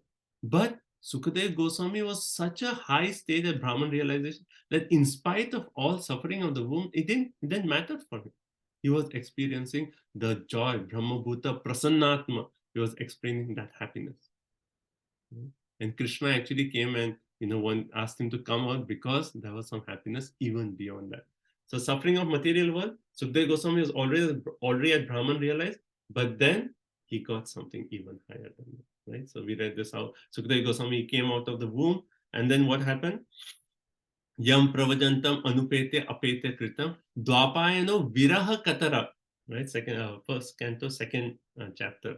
Dwapayano viraha katara. As soon as he came out of the womb, what did he do? He became the cause of separation for Dwapaya and Vyasadeva. And then he walked straight to the forest. And then his father was saying what? Ha putra, ha putra. And who responded to that? Only the trees. The trees responded to that, right? And we read that how Sukadeva Goswami, he entered into the heart of the trees, and by that he actually, echoed. Right? And similarly, we are praying that Sukadeva Goswami enters into the heart so we can speak Bhagavatam. We read that point. Right? So Sukadeva Goswami is such an elevated personality, and he's saying, I actually learned this from Dwapaya and Vyasadeva. And Prabhupada is making this point in the purport that even though Sukadeva Goswami, right, such an elevated personality, he had to learn it from someone. So however elevated a personality is, we cannot understand Bhagavatam just by our own. We need to learn it from another devotee. We need to receive it from another devotee. Like there's one conversation in a morning walk where I think it was Madhu Disha Prabhu asking Prabhupada, that Prabhupada, like you have given us all the purports of Bhagavatam. Can we just study this and learn Bhagavatam? Like everything is there in Bhagavatam. Can we study, like, okay, just Bhagavatam, we're going to focus. And he was thinking that Prabhupada would say, yes, everything is there in the Bhagavatam. But Prabhupada said, yes, I have given everything, but still you have to learn it from someone. You have to receive it from a devotee. So he's making the point that Bhagavatam can only be learned from a devotee. And Sukadeva Goswami himself is making this point. And Prabhupada is, often in his classes, he makes this point. Bhagavata Paragiya Bhagavatastana. Bhagavata Paragiya Bhagavatastana. Bhagavatam can be only learned from a Bhagavat, a person. Bhagavat. There's also this whole story in Antya Leela. The story comes of in chapter 5. What's the name of that?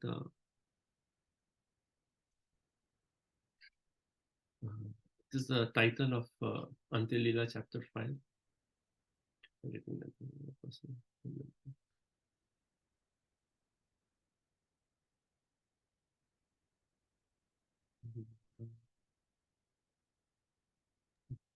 Pradyumna Mishra. Yeah, Pradyumna Mishra, exactly. Thank you, Pradyumna Mishra. So in that, the entire chapter is actually proving this point about how we can learn Bhagavatam only from a person.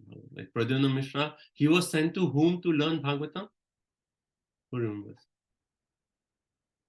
Ramananda Rai, yeah, very nice. Ramananda Rai. He went to Ramananda Rai to learn Bhagavatam, right? And later on in that chapter, there is a story of how this Brahmana, he has composed this beautiful poetry, and then how he wanted Lord Chaitanya Mahaprabhu to hear it. And then there was this person, Balram Acharya, whom he was close to, and then Balram Acharya said, well, Lord Chaitanya Mahaprabhu hears only things which have been approved by Swarup Damodar. So Balram Acharya went to Swarup Damodar and said, you please hear it. Swarup Damodar wasn't interested. But he said, no, please hear. And then Swarup Damodar actually heard the poetry, of this Brahmana. And then all the devotees there were like, oh, Hari Bol, Sadhu, Sadhu, so nice. And then what was Swarup Damodar? He actually chastised this person. And that section is there. He actually talks about the reason. So that's such an important point that even though all the devotees, they were appreciating, but Swarup Damodar found a flaw in that. And he said, you're missing. You're actually saying, he was comparing Lord Chaitanya Mahaprabhu to a life heir who's actually entered into Jagannath, and he said, you're making a difference between Jagannath's body and soul. That itself is an offense. You have not understood anything, And then he actually makes the point that you have to associate with the devotees of Lord Chaitanya Mahaprabhu, and then in that way you can actually understand Bhagavatam, right? So there also that same point is given, that we can understand Bhagavatam only from a person Bhagavata. So Prabhupada focuses on that point in the purport, that even such a great personality, Sukadeva Goswami, he actually understood Bhagavatam by hearing it from Vyasadeva, right? So we know the story how he went to the forest, and then Vyasadeva sent his disciple, and in 3 verses, Vyasadeva asked him to quote, right? What are the 3 verses? I think you know this, right? The Aibaki verse, and then Krishna and Balaram walking to, what is it? Bharapidam Natavara. Bharapidam Natavara. So one is, he actually talks of Aho Bakiyam Yanstana Kalavitam. He actually says, oh, who can be more merciful than that personality who actually gave the position of a nurse to whom? To Putana, who actually came to kill Krishna. Who can be more merciful than such a personality? Right? So that is one verse. Second is the beauty of that person. So first is the mercy, second is the beauty, where it says Bara Pidam Natavara Vapo Karnayor Karnikaram, right? It's so beautiful form of Krishna. Right? So second is beauty. There's actually one third verse, which I thought there was only 2, but I found that in Tattva Sandarbha, Jiva Goswami says there was a third verse. And that third verse is Canto 1, Chapter 9, Text 20, where it is Bhishma Stuti. This is from Bhishma Stuti, where it says, Yan Manyase Matuleyam, Priyam Mitram Suritatam, Akaro Sachivam Dutam, Saudra Atha Sarathan. It says, O king, that personality whom out of ignorance you thought to be your cousin, that same person is actually the supreme personality of God. So one is mercy, one is beauty, and one is how Krishna is conquered by the love of his devotees. So we can meditate on these three aspects of Krishna. Because why did Vyasadeva select these three? That itself means that these three is actually giving the complete, like one way, the attraction of Krishna. The beauty of Krishna, the mercy of Krishna, and how Krishna is conquered by the love of his devotee. So these three verses. And when Sukadeva Goswami heard this, then he actually said, I want to hear more. He came back and then he received instructions from Vyasadeva. Okay. Prabhuji, the third quality can be called Bhakt Vatsala? Yes, Bhakta Vatsala.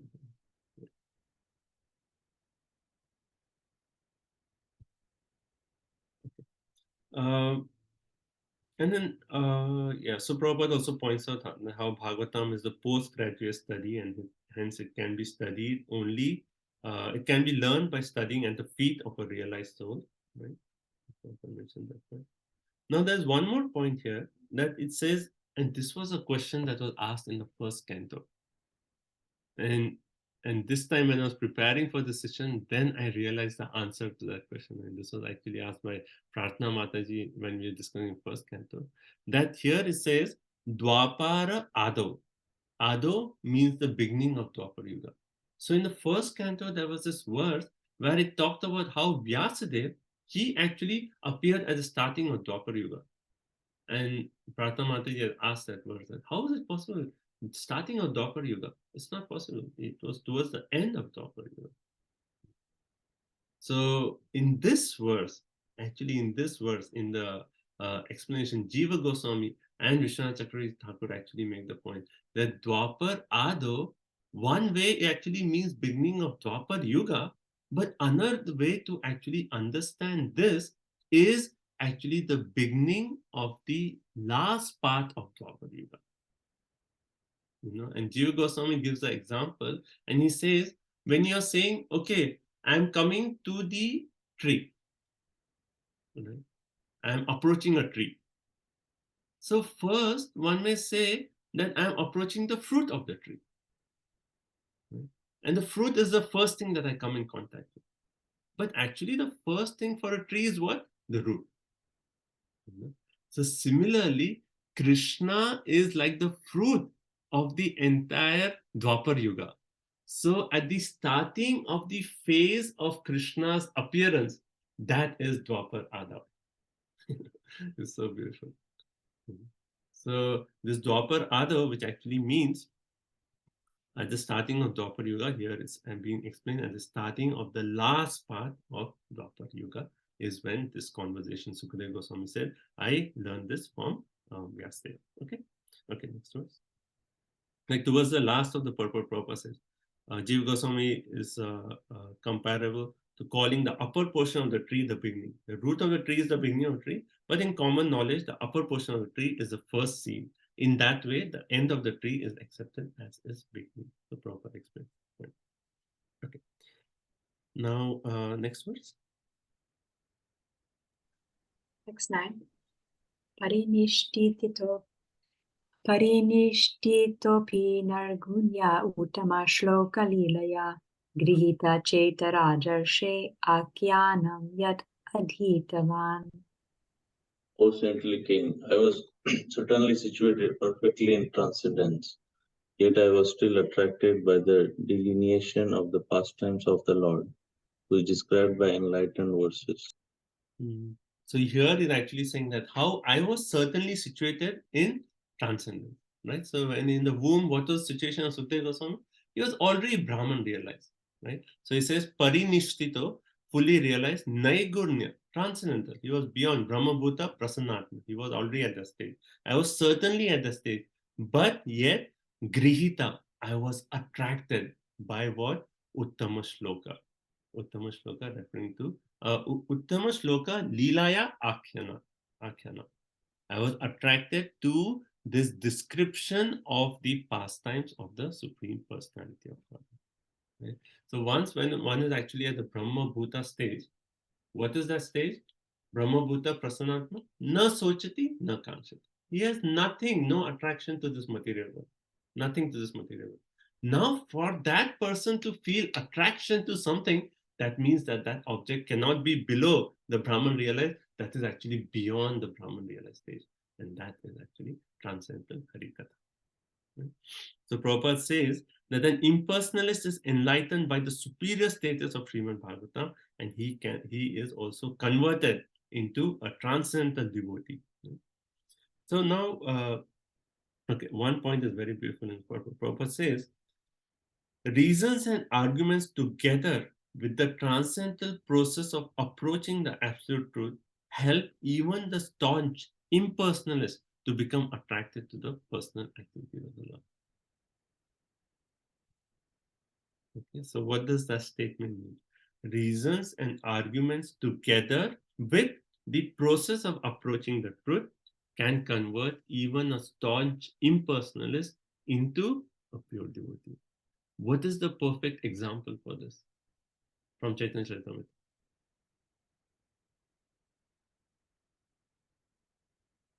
Sarvabhauma Bhattacharya. Yes, Sarvabhauma Bhattacharya. He was a staunch impersonalist, right? And then, actually, initially, if you see in that entire past, first Gopinath Prabhu and Sarvabhauma Bhattacharya, they have this conversation, right?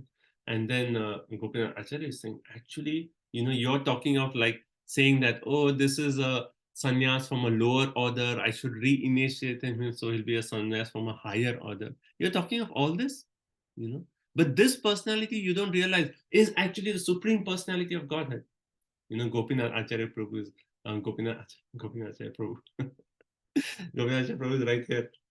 So he's certainly a transcendental personality from Lord Chaitanya Mahaprabhu's pastime.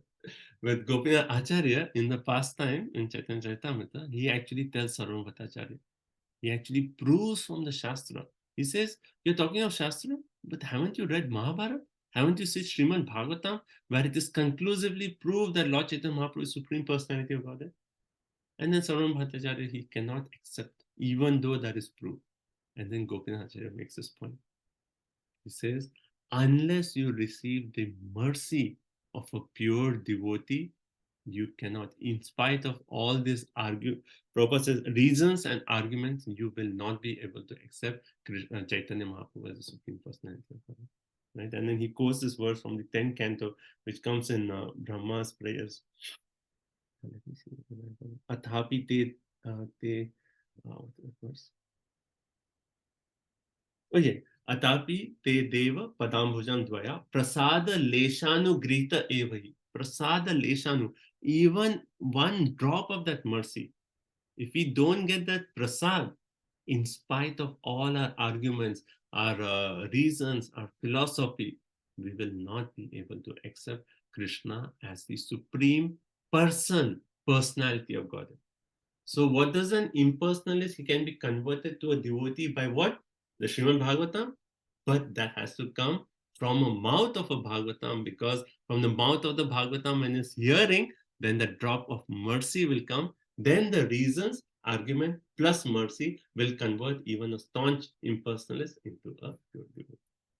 Right? So mercy aspect. So even in that pastime, first Gopinath Acharya actually tells Sarvabhauma Bhattacharya that because you have not received a drop of mercy, in spite of all our discussion, you will not agree. And later on, when Sarvabhauma Bhattacharya was transformed, then later on it actually says, Bhattacharya kahe, Tanra kari namaskare, tumhara sambandha Prabhu kripa kaile more. So Sarvabhauma Bhattacharya has come to Gopinath Acharya, and he actually offers obeisances to Gopinath Acharya, and he says, because I am related to you and you are a devotee, by your mercy, the Lord has shown me mercy. So Sarvabhauma Bhattacharya is saying, because of my relationship with you, I have received the mercy. Right? And then that's the point. Okay. So the important points in this purport is how Sukadeva Goswami is giving his own example, how he was at transcendence, he was at Brahmabhuta, but he was attracted to the Supreme Personality of Godhead, and the point of reasons, arguments together with what is the essential ingredient there?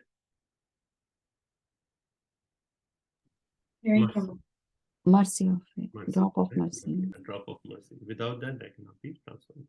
Okay. Let's see a time. Okay, just one more verse and then we can take a break. Okay, text time. Next time. Tad aham te vidhasyami mahapurushika param yasya shradatam ashu syanmukunde matisati. Translation, Srila Prabhupada ki jai. That very Srimad Bhagavatam I shall recite before you because you are the most sincere devotee of Lord Krishna, one who gives full attention and respect to hearing Srimad Bhagavatam achieves unflinching faith in the Supreme Lord, the giver of salvation. Hare Krishna. Okay. So in the previous verse, he pointed out how Bhagavatam is that essential scripture that even the transcendentalists they relish, right? Which is the verse that comes in the Bhagavatam that says even the great transcendentalists they relish Srimad Bhagavatam. Ningam kalpatarur galitam phalam sukhamukhat amrita davya samatam pibata bhagavatam rasam adayam muhur aho rasika bhuvi bhavaka. Even those who are liberated, they are actually muhur aho rasika. They are actually relishing the Srimad Bhagavatam, right? And then he's saying that same Bhagavatam, which is so relishable, which is nectar, we can convert an impersonalist to a pure devotee. That most powerful, which is Brahma Samhitam, which is Krishna himself, which is spoken by Krishna, it is about Krishna, which will give love to Krishna. That same Bhagavatam, I am going to give to you, to Maharaj Parikshit. Sukadeva Goswami, I am going to give that nectar to you. Why? Why, Maharaj Parikshit? And he says, Mahapaurushika. Mahapaurushika. Because you are a most sincere devotee of Krishna, hence I will give you the Srimad Bhagavatam. Where in Bhagavad Gita, Krishna says the same point to Arjuna. Bhakto asim kathacheti rahasyam hi etat uttamo. Because you are my devotee and my friend, rahasya, I'm going to speak this rahasya to you. Right? It's the same point here. Sukadeva Goswami is saying, Parikshit Maharaj, because you are Mahapaurushika, you are the most sincere devotee of Krishna, then I am going to give this special Bhagavatam to you. Right? And then it says Shraddha Datam, that the one who gives full attention and respect to hearing Srimad Bhagavatam achieves unflinching faith in the Supreme Lord. Right? So if we, while we are hearing, studying Bhagavatam, if we get full attention and we give respect to hearing Bhagavatam, then we will get what's the gift we'll get? Unflinching faith to the Supreme Personality. And actually, if you see, our devotional life is actually completely based on faith.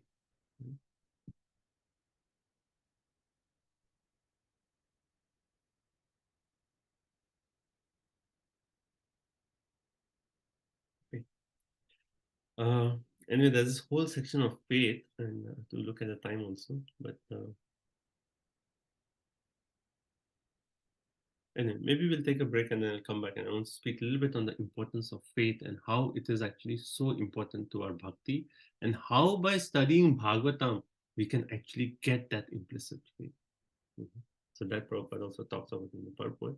So we'll take a break now and then we can come back and we'll discuss this verse. So this chapter, I know I'm going a little slow here because up to text 14 is text 1 to text 14. Supreme power, like very powerful verses, because in that first 14 verses, Sukadeva Goswami is giving like the main essence of the entire Srimad Bhagavatam. Then from text 15 onwards, then Sukadeva Goswami says, like, I gave the essence, but I don't think all the sages here will accept that that bhakti is the highest. You just have to hear, chant, remember Krishna. That is the highest perfection. Then he talks about Astanga Yoga, right? Yoga Mrishya Bhakti, right? Yoga Mrishya Bhakti talks of, right? So he talks of Astanga Yoga, and then the whole chapter actually goes into Astanga Yoga, and then he talks about Virat Purusha. So there's one section from 26 to the end of the chapter. That is basically just talking of Virat Purusha, where the Patala Loka is his lotus, is this a feet, and this is this, and this is this, and this is this. So that section we can quickly just read through. There's not so much to discuss. So the 26 to end of chapter we'll quickly cover, right? So up to text 14, I'm still going to take some time, cover in detail. Then from 15 to 23, maybe a little bit we'll go a little fast. And then the last part is just like kind of reading Prabhupada also in his purports, not going so much, a few points here and there I'll touch upon, but mostly it is just a list that this is this, this is this, and this is the aspect of meditation. Okay. Okay. So let's start with a few points. So we discussed so many points today from text 1 to text 10. So would anyone like to remind us of the points that we discussed quickly, one by one? Prabhuji, I really like that out of the 5 meanings of the Brahma Samhitam, you said that Srimad Bhagavatam is Krishna himself. So when we are reading Srimad Bhagavatam from the mouth of a devotee like you, we are associating with Krishna directly. Not like me, Mata, from Srila Prabhupada. Thank you. Drop of mercy, Prabhupada.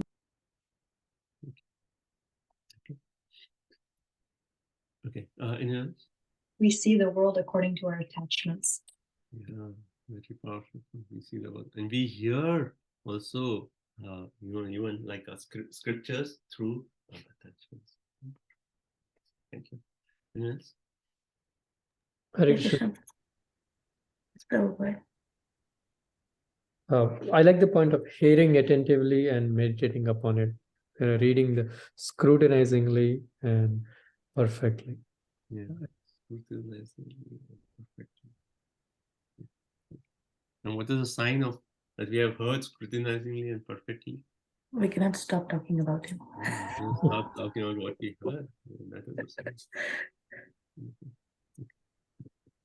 Okay, Mother, you're saying something? Yes, I was thinking that the best is that, the Prabhupada's understanding of the word ante, how Prabhupada's like how he is thinking so far beyond our general way of thinking, and how everything ends at Narayana Ante Narayana Smriti. So Narayana Krishna Smriti, Nandana Smriti for me, or Gauranga Smriti for me.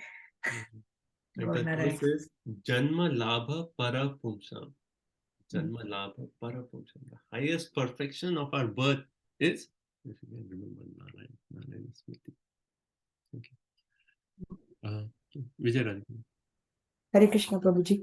I really like the Varaha Purana sloka that was quoted.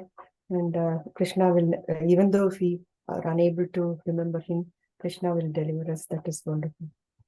And what we have to do on our part? What does Prabhupada say? Our best endeavor. Yeah, we have to put our best endeavor. And that's what we need to focus. In my stage right now in my bhakti, am I doing my best endeavor? And what are the 4 things I said? You can actually look for whether you're doing the best endeavor. Quantity, quality, sacrifices, challenging seva. You can focus on these, like, okay, 1 year, 1%, some step-by-step increase. Thank you. Anyone else? Yes, Prabhuji. Like I heard somewhere, but I don't remember the words, but it is said like Krishna में हमारी रति हो, ऐसी हमारी मति हो, और इस तरह से हमारी गति हो. So like Krishna में हमारी रति हो. So our attachment to Krishna, and then mati, right? What is it? Yes, Prabhuji, yes. ऐसी हमारी मति हो. Our mind should always be absorbed in that, and that should be our gati. Oh, gati, yeah. Yes, thank you. Very nice. Anything else? I like the point, Prabhu, you said that for sadhaka, not only our duty to be absorbed in service, but it also our duty to be absorbed. Yeah, it's also a service to be absorbed. So we should think about how much have we absorbed. Yes, we get absorbed with so many services, have to do this and cooking for Krishna. All that is wonderful, and that will actually bring us to absorption. But, actually, I want to make one more point there. Very, very wonderful point. Oh, it comes later actually. It's also very much related to this point, but in the next few verses it will come. Okay.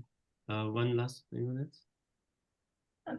I really like that point, like Vairagya, Vidya, Bhakti. If you get the detachment, then you get the vidya. With vidya, you get the bhakti. Vairagya Vidya Nija Bhakti Yogi. Nija bhakti. So, what do you say, Mataji? First, we have to get Vairagya and then Vidya. Vidya knowledge. Gnana, Yeah. Vajna, Vidya. Great. So, not necessarily one after the other, but all three together. Oh, Vairagya, Vidya. Like to together. start off, see this aspect of Vairagya, the detachment. Yes, initially there is some aspect of detachment for us to take up bhakti. But then it is bhakti which actually creates detachment, and also our own character that creates detachment. So it is both ways that Vairagya comes. Right. When we get a higher taste in activities of bhakti, then the things, lower things, go in that case. So Vairagya is both. It is a practice also, and it is also a gift of bhakti. Yeah, sure. So even Vidya, you can say one way. It is actually a practice, but it's also a gift of bhakti. Because we can get theoretical knowledge, but it is the mercy of devotees and Krishna that knowledge becomes realized knowledge. Or it is actually even, we are hearing so much, but we still have attachments. So our hearing is going to be like kind of blocked through the attachment. It is only mercy that those attachments can be cleared and we can really hear what we are hearing. Like everyone here knows the story of that Gokarna and Dundukari? No, Prabhuji. Yeah, senses, right, Prabhuji? Gokarna is like, I don't remember fully, Prabhuji. Nice story, but it's like time to spend that story. Two sons of Brahmana. Yeah, yes. Gokarna and Atmadev, right? Dundukari. Atmadev's sons. Atmadev's and Dundukari. Anyway, so like a whole story. This actually Bhagavad Mahatmya. The story comes, and it talks about how we hear Bhagavatam.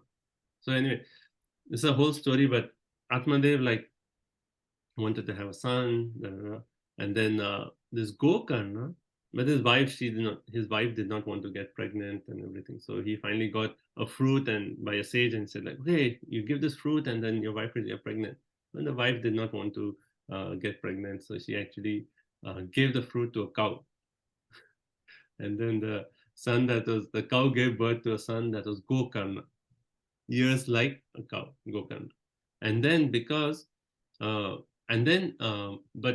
because of Atmadev wanted his wife to get pregnant, but she didn't want to get pregnant. So her sister was actually getting pregnant. And she got that son and said, oh, this is your son. And that is Dundukari. So Dundukari was actually, he turned out to be like a horrible son. And Gokarna, he actually turned out to be a very pious son. And then the story goes on. I'm skipping so many details. But finally, it comes to a point that Dundukari dies, but he becomes a ghost. And then Gokarna, he actually goes to do Pinda for his son, for his brother. But still, he's still a ghost. And then finally he says like, okay, how will he get free from his ghostly form? And then someone said, 7 days you hear Bhagavatam. Right? So they arrange for a Bhagavad Katha for 7 days. And then every day, so it was like this Dundukari in a ghost form, he was actually, like one way it said, in 7 bamboo sticks he was situated. At the end of every day, one stick broke. And that way Dundukari was actually getting liberated. The end of 7th day, went back home, back to Godhead. And then Gokarna was like, he heard that Dundukari, such a sinful person, he heard Bhagavatam, he went back home, back to Godhead. I am still here. I arranged the whole thing. I heard, but I'm still here. And the point is made, that is the key point here, that Dundukari heard Bhagavatam as if his entire life depended on it. Because he was also like stuck in this ghost form and he wanted to get out. And he was so desperate that I'm going to hear every word of the Bhagavatam because even the Pinda did not help me. So I have to hear so attentively. And by that, went back home, back to Godhead. And Gokarna, though he arranged, he was still there. And the point is made. The intensity by which we hear the Bhagavatam determines the result. So anyway, maybe I'll share the link. It's there in Bhagavatam Mahatmya. So it's a nice story to read. I'll share the link. You can read the story. But the main key point is the intensity by which we hear That is how the result of the Bhagavatam goes. Okay. Okay, so let's take a quick break. So 8:56. So let's come back by 9, and then we'll continue. Okay. So thank you so much. Srimad Bhagavatam ki jai. Hare Krishna.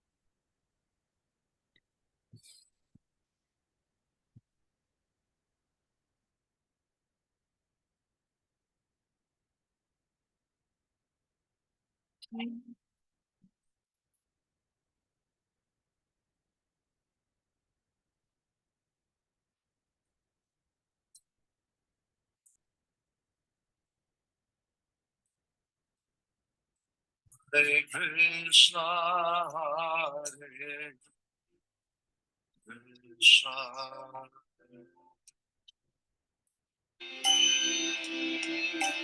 Krishna Krishna, Hare Hare,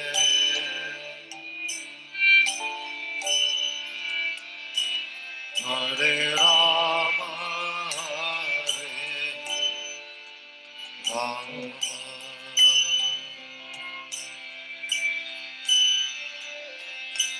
Rama Rama, Hare Hare,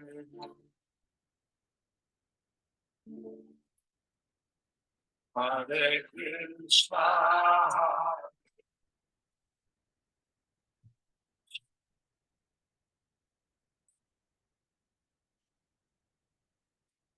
Krishna Krishna,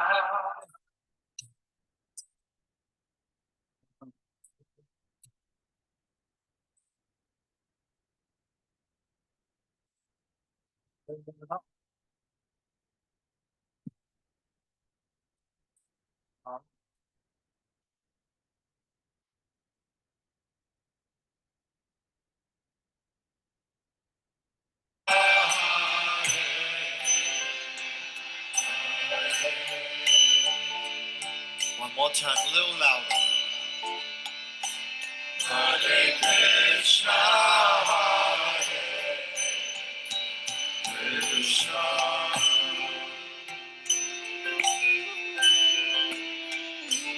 Krishna Krishna, Hare Hare,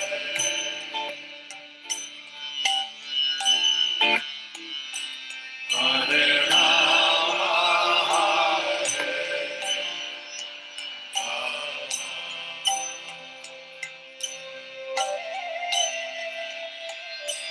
Rama, Rama, Hare Hare. One more time, a little louder with your heart. Hare Krishna, Hare Krishna,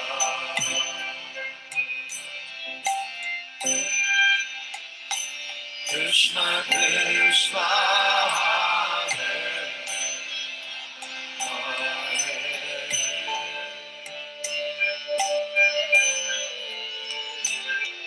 Hare Rama, Hare Rama,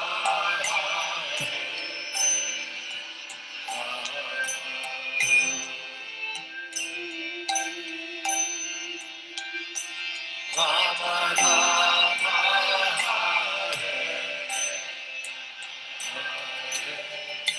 One more time, a little louder, a little deeper. Hare Krishna, Hare Krishna. Once again. Krishna Krishna, Hare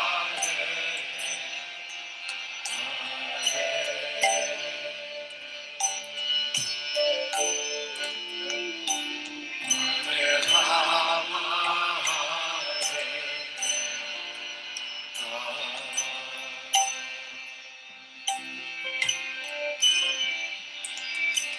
Rama, Rama, Hare Hare.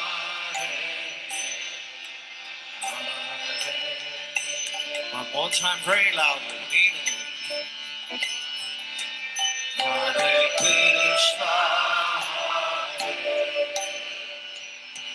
Krishna,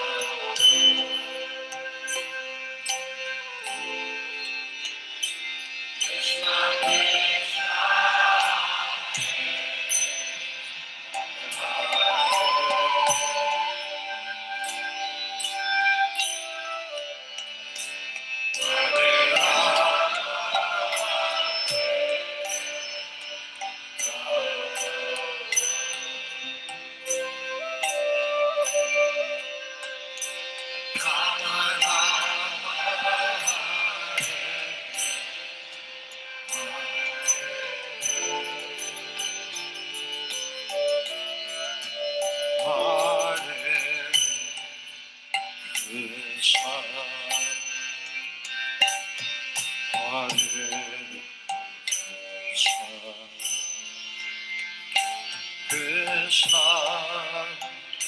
Krishna, Hare Hare, Rama,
Hare Krishna, Krishna, Hare Hare Krishna, Krishna Krishna, Hare Hare, Hare Rama, Rama Rama, Hare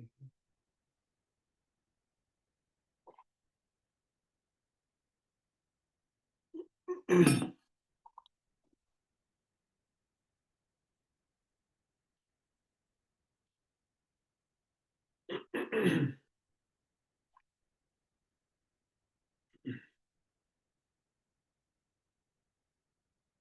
Okay, Hare Krishna, everyone. So please come back. So I want to continue some points on this text number 10.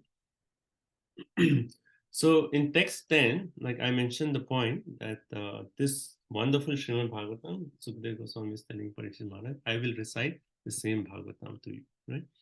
And then the next part of this verse is actually, and he said that I'm telling you this because you are the most sincere devotee of Lord Krishna. The next part is one way the Phala Shruti, right? In Bhagavatam, again and again, we see this Phala Shruti. Phala Shruti means the fruit of Shruti, hearing, right? So what is the fruit of hearing Bhagavatam? Then he's saying one who's giving full attention and respect to hearing Srimad Bhagavatam, he achieves unflinching faith in Krishna. Now, what is unflinching faith? Actually, it is only by faith that one can advance in Krishna consciousness. In Nectar of Devotion, so if you see if you see our different books, there are different classifications of Kanishta, Madhyam, and Uttam, right? So can anyone give which scripture has this? Anywhere where you have seen this? Please unmute. Nectar of instruction. Okay, so Barshana Priyamati said Nectar of Instruction, right? Okay, Nectar of Instruction has that. Then, who said? 11th canto of Srimad Bhagavatam. 11th canto of Srimad Bhagavatam. Yes, 11th canto of Srimad Bhagavatam, very frequently quoted. What else? Bhakti Nectar of Devotion, right? Nectar of Devotion, yes. So actually, Nectar of Devotion, and then there's fourth one in Manashiksha also. But these three, let's focus. So these three, there are classifications of Kanishta, Madhyam, and Uttam based on different factors. Right? Based on different factors. But Nectar of Devotion, and I'm making this point, is actually classifying a devotee into Kanishta, Madhyam, and Uttam based on faith. Based on faith, right? And it says it was only by faith that one can advance in Krishna consciousness. And it says, so it says for Uttam Adhikari in faith, it says one who is well versed in the literature of Shastra, of devotional service, and attains the stage of firm faith, he's called first class devotee, right? Having that firm faith. And Bhagavatam is actually taking us from the level of Kanishta, Madhyam to Uttam. And then what is a Madhyam there? In the second class are those who are not very advanced in understanding the devotional scripture, but who automatically have firm faith that Krishna Bhakti or service to Krishna is the best course. And so in good faith have taken it. So at least that faith is that this is the best thing for me. That much I know, you know. So hence I'm doing it. Right? In Uttam Adhikari, it is firm faith, right? And we'll define firm faith in a minute. And then those who are in the Kanishta, that it said, those who have neither perfect knowledge of scriptures nor good faith, by association and simplicity are simply trying to follow. So in Kanishta, that's just Komala Shraddha, it says. Komala means it is very, you know, oh, because this person asked me to chant, hence I'm chanting. And you know, but just by association, they are doing it. But if someone comes and tells them, you know, what is all this? And they'll quote from this Shiva Puran, Durga Puran, and say, you know, this is all not right. And then he could deviate from the path. Oh, yeah, that is right. So third, Kanishta, the faith is very low. It's Komala Shraddha. You know? And from that stage, one can fall down. Right? Then second class and first class is actually we are progressing in the stage. Second class, we are actually doing. We know bhakti is the best for us. So hence we are doing it. But still there will be ups and downs. You know, sometimes our faith will be like very strong, sometimes will be a little bit. So our bhakti goes through ups and down cycle. But in the first stage, that is firm faith. And that firm faith is actually this defined in Nectar of in Chaitanya Charitamrita is Shraddha Shabde Vishwasa Kolay Shudridya Nishay Krishna Bhakti Kaile Sarva Karma. Just by engaging in Krishna Bhakti, Sarva Karma Krita, everything will be perfect. I don't need to focus on everything, anything else. Only on Krishna, only on Krishna. What about my business, my house, everything? Krishna will take care. I have that faith. I have to focus on the bhakti. Everything I'm going to do only in relationship to Krishna and his devotion. I'm working, but that is only in relationship to Krishna and devotion to him. Right? So that kind of faith is called firm faith. And the faith is what defines our bhakti, our stages of bhakti. Right? So now Bhagavatam is giving us what? That gift of that unflinching faith. And here Sukadeva Goswami is already established that whatever stage of bhakti you are, right? So 3 stages I mentioned, right?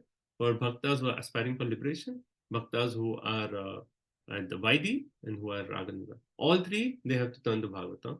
And then later on, what we said, Eta Sankhya Abhyam Yoga, Sankhya Yoga or Dharma Nishtha, Swadharma, they are engaged in something. Even for them, turn to Bhagavatam, right? And then now in next word, he'll say again, he'll establish. So whatever is one situation, even one is full of desires, one is full of material desires, or one is free of desire, whatever is a stage, Bhagavatam is the solution, because it's bringing us to that topmost faith, right? The firm faith. Shraddha Shabde, Vishwasa Kore, that Vishwas, that conviction. Krishna Bhakti Kaile, just by doing devotion, everything. In one of the conversations, this is Hari Vilas Prabhu, he asked Prabhupada, how do you define humility? Right? How do you define humility? So Prabhupada says, what does it mean to be humble? And Prabhupada's answer was, humility means that you are convinced beyond a doubt. That conviction, that firm faith. What is that firm faith? Beyond any doubt that there is nothing in this world. Absolutely nothing in this world. Not your money, not your family, not your fame, not your gun, not your education. Nothing will save you except the mercy of Krishna. When you're convinced like this, then you are humble.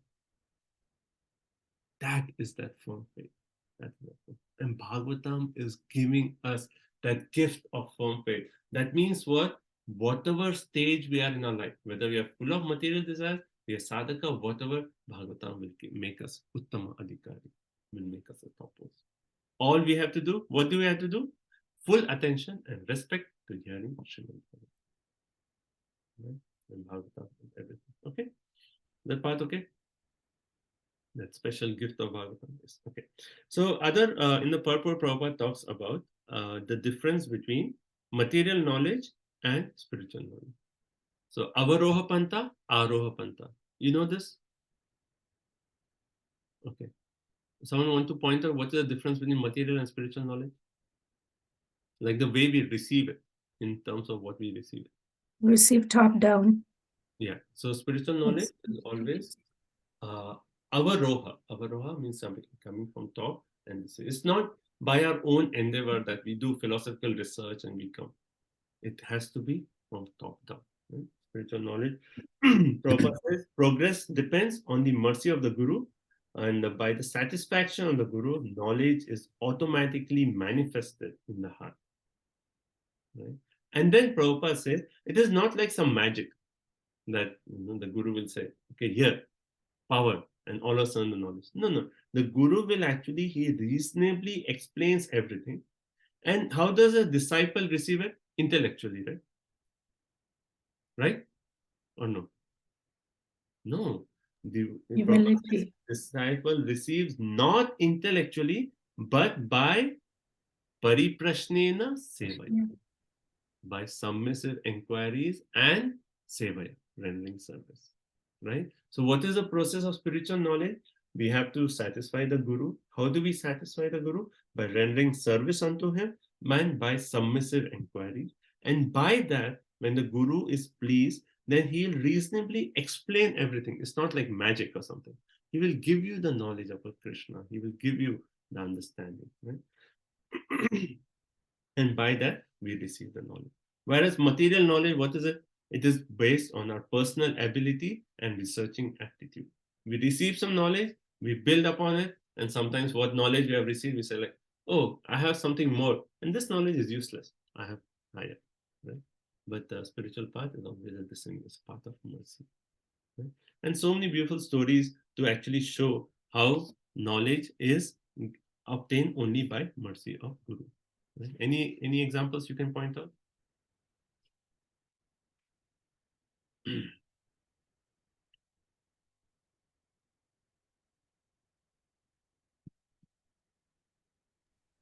Yeah. Brahma got a revelation of the spiritual world from Krishna. Okay, so Brahma actually, he got revelation of spiritual world from Krishna. So he had to do that tapa. Only by that meditation, he could actually please Krishna and Krishna. There's one beautiful story about, how many of you have read Journey Within? So, okay, so you know the story. The story of this, what's the name of it? Anantadev, right? No. Parsara Muni's disciple, right? And then his disciple actually asked him the question that, what are the qualities I need to attain perfection, right? And then what did the Parsara Muni actually say? Oh, you go to Anantadev, you ask him, he will tell you, right? And this disciple is described that Journey Within says that he had to walk like 400 kilometers, crossing 7 mountains, to finally come to this ashram of Anantadev. And then Ananta Acharya. And then he came to the ashram and he said, oh, my Guru sent me and I want to know what are the qualities required so that I can attain perfection. And what did the Guru say? I will tell you, but first just stay in the ashram for a few days. So he started staying in the ashram. He started doing humble service. And he was serving, and then months passed, days, weeks passed, months passed. And he was like, when will I get the answer? After 6 months of humble service, then once there was a big festival. And then this disciple was engaged in serving all the guests. He was serving. And then he said, okay, now I've done seva, now I'll sit. And he was going to honor prasadam. And then Anantacharya came and said like, no, there are more guests coming, you serve them. Then he goes, he serves them. Then again he sits and said, okay, now prasadam. He said, no, one more batch has come, serve. So he was kept serving. Right? And then finally, afterwards, then he got prasadam. And then Anantadev actually told him. He said, the qualities that you need to get is that of a salt, a chicken, a crane, and you. So, a salt, a crane, a chicken, and you. And then he was like, what? I did all this seva for this? And what does that even mean? Right? So all that seva to get this. And then he goes back to his Guru and said like, yeah. So the Guru asked, so did you get the answer? He said these 4 things. What? These 4 things? And the Guru said, oh, such a beautiful answer. Such a beautiful answer. The disciple was still like, what are they talking about? And then he said, salt. Why salt? Because salt has the quality of balance. Right? If it's too salty, not good. If it's less salty, not good. The salt is so important in every preparation. But does anyone say, oh, the salt is so nice? You have a preparation, no one praises the salt. So salt is like that, who is actually always hidden, right? Hidden, even though he does not receive praise, but he is like the most important ingredient in the preparation. So he says salt means you're balanced. There's no ego. You can merge in any preparation, and you're always humbly doing the seva. Then chicken, what is chicken? He actually takes, he always takes the good and leaves the bad. So he picks up the good qualities, it ignores the fault. What is crane? Crane, he focused on what matters most. Like crane will be standing in water, the small fish will just go. I don't care. Big fish, similar devotee, he like, ignores all these other things, ups and downs come. What is most important? I just focus on that, right? And then you yourself, because you have this mood of seva. You have this mood of seva. And these are the qualities required. And then in that section, I like that section so much because Ranal Maharaj actually says that we are getting the knowledge, but the heart is not first fertile. So wisdom is like a seed which you are planting in the heart, but if the heart is not fertile, the seed will go and it will be theoretical. But when will the seed actually fructify? When the heart becomes fertile. And how can you make the heart fertile? By developing gratitude, the eagerness to learn despite obstacles, humility, and service attitude. Gratitude, service attitude, eagerness to learn despite obstacles, and humility. By these four things, when we are receiving the knowledge, then the knowledge will actually become wisdom. That's how we receive this spiritual knowledge, right? Okay. Now, okay, I talked about faith. Okay, one more important point before we go ahead is, this is very interesting that Prabhupada points out. So when Sukadeva Goswami spoke to Parikshit Maharaj, what did he speak? Did he start from 2.1.1 to 12.5? Because 12.6 Parikshit Maharaj leaves and Bhagavatam still continues till 12.13. What did Parikshit Maharaj, what did Sukadeva Goswami speak to Parikshit Maharaj? He actually, Prabhupada is making the point, he spoke the entire Bhagavatam starting from 1.1.1 to 12.13.23. You always say like, how is it possible? But this is the point, that Bhagavatam is actually eternal knowledge. It is just manifesting from the mouth of Sukadeva Goswami to Parikshit Maharaj. But even that Janmadya Asya Yataha, that verse, is actually Sukadeva Goswami spoke to Parikshit Maharaj. He spoke the entire Bhagavatam. The entire Bhagavatam. So, it may be a little confusing that, but Suta Goswami, all that. And one may say, like, how Vyasdev, he actually compiled the Bhagavad Gita, right? It was there in the path of the Mahabharata. But it has not yet happened. It was only in the future that it happened.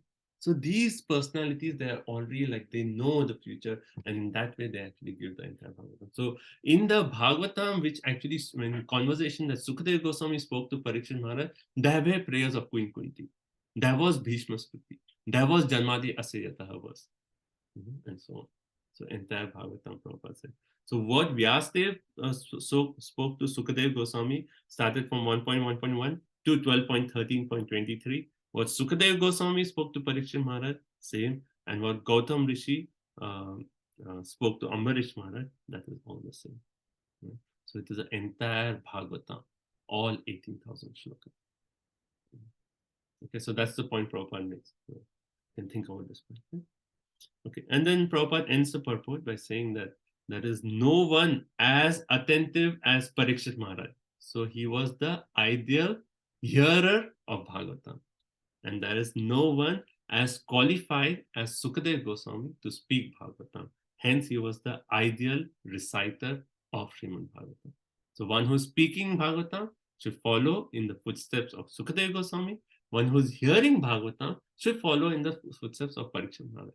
So what does it mean to follow in footsteps of Parikshit Maharaj? Okay, someone Hear with rapt attention. Hear with rapt attention. But Parikshit Maharaj, what was he thinking? Only 7 days I have. And 7 days, that's it. I have to hear everything. I have given up everything, my kingdom, everything. There's nothing, no attachment, nothing. Right now, only Bhagavatam. 7 days, that's it. So that is that intensity which one should hear Bhagavatam. Okay. Anyway, since I talked of faith, how can one increase one faith? So there are 3 points here. And this is in Prabhupada, at different points he makes his 3 points. One is you can increase your faith by purity. Purity means that when you control your senses, you maintain a pure life, then that actually helps strengthen one's faith. Otherwise, our life is, so many distractions now, then there's no faith. Faith is very unsteady. So one is purity. Second is certainly hearing from devotees. So association, hearing in the association of devotees who have that faith, right? That is the second one. That actually increases our faith. And third one is offering voluntary seva to Krishna. By these 3 things. So Prabhupada at different times he talked about how one can increase faith. And these are 3 things he said. Purity, by association, by hearing from devotees who have more faith, that association. And third is by seva. These 3 things are faith will increase. Okay, next verse. Vijayamati, you have a question? Prabhuji, you said that the 4 qualities to achieve perfection is one is salt, no ego, right? Do the service without any praise. What does chicken stands for? Like chicken, how it actually takes the food is like so much trash is there, it will just pick the right thing. So similarly, when we see people, we don't see the fault in people. We see only the good qualities in everyone else. Thank you, Prabhuji. Okay, next. It's like the swan too, right? Prabhu, it only accepts the milk and living. Paramahamsa is same quality, just takes the essence. So Prabhupada in the purport also talks about these 2 verses from the Srimad Bhagavatam 11th canto, where Lord Chaitanya Mahaprabhu is called Mahapurusha, right?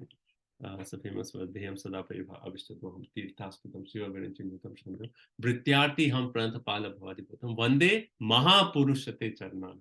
This particularly referring to Lord Chaitanya Mahaprabhu, but here Prabhupada quotes this to prove that how Chaitanya Mahaprabhu, Krishna, they are actually called Mahapurusha. And hence here in this verse, Parikshit Maharaj is saying Mahapurushika, a devotee of Krishna. Okay, next level. Etanirvidyamananam ikshatam akuto bhayam yoginam nripanritam harer namanukirtanam. So this is again, so see, Sukdev Goswami is giving conclusion, saying some points, again conclusion, right? So what was the first conclusion? He said what one should not hear, and then conclusion was a Tasmat Sarvatma Bhagavata, Bhagwan Ishwaro Hari. So you hear, you chant about Krishna, right? That was one conclusion. Then further someone may say, oh, what about merging into Brahman? What about other past transcendentalists? Oh, well, all those others, all those transcendentalists, what do they do? Harinamanu Kirtanam. They actually hear about Krishna, right? And then he gives his own example. He says, I myself, I was at Brahman realized platform, but then I was attracted to this message. Right? Now, again, he's giving the final conclusion. Right? So, Etan Nir, did we read the translation? Who's to read translation? We didn't read the translation. Yeah. Yes, Prabhuji, it's me. Yeah. Hare Krishna. O King, constant chanting of the holy name of the Lord after the ways of the great authorities is the doubtless and fearless way of success for all, including those who are free from all material desires, those who are desirous of all material enjoyment, and also those who are self-satisfied by dint of transcendental knowledge. Hare Krishna. So first point is Nirnita. What does Nirnita mean? It is actually, this is the established fact.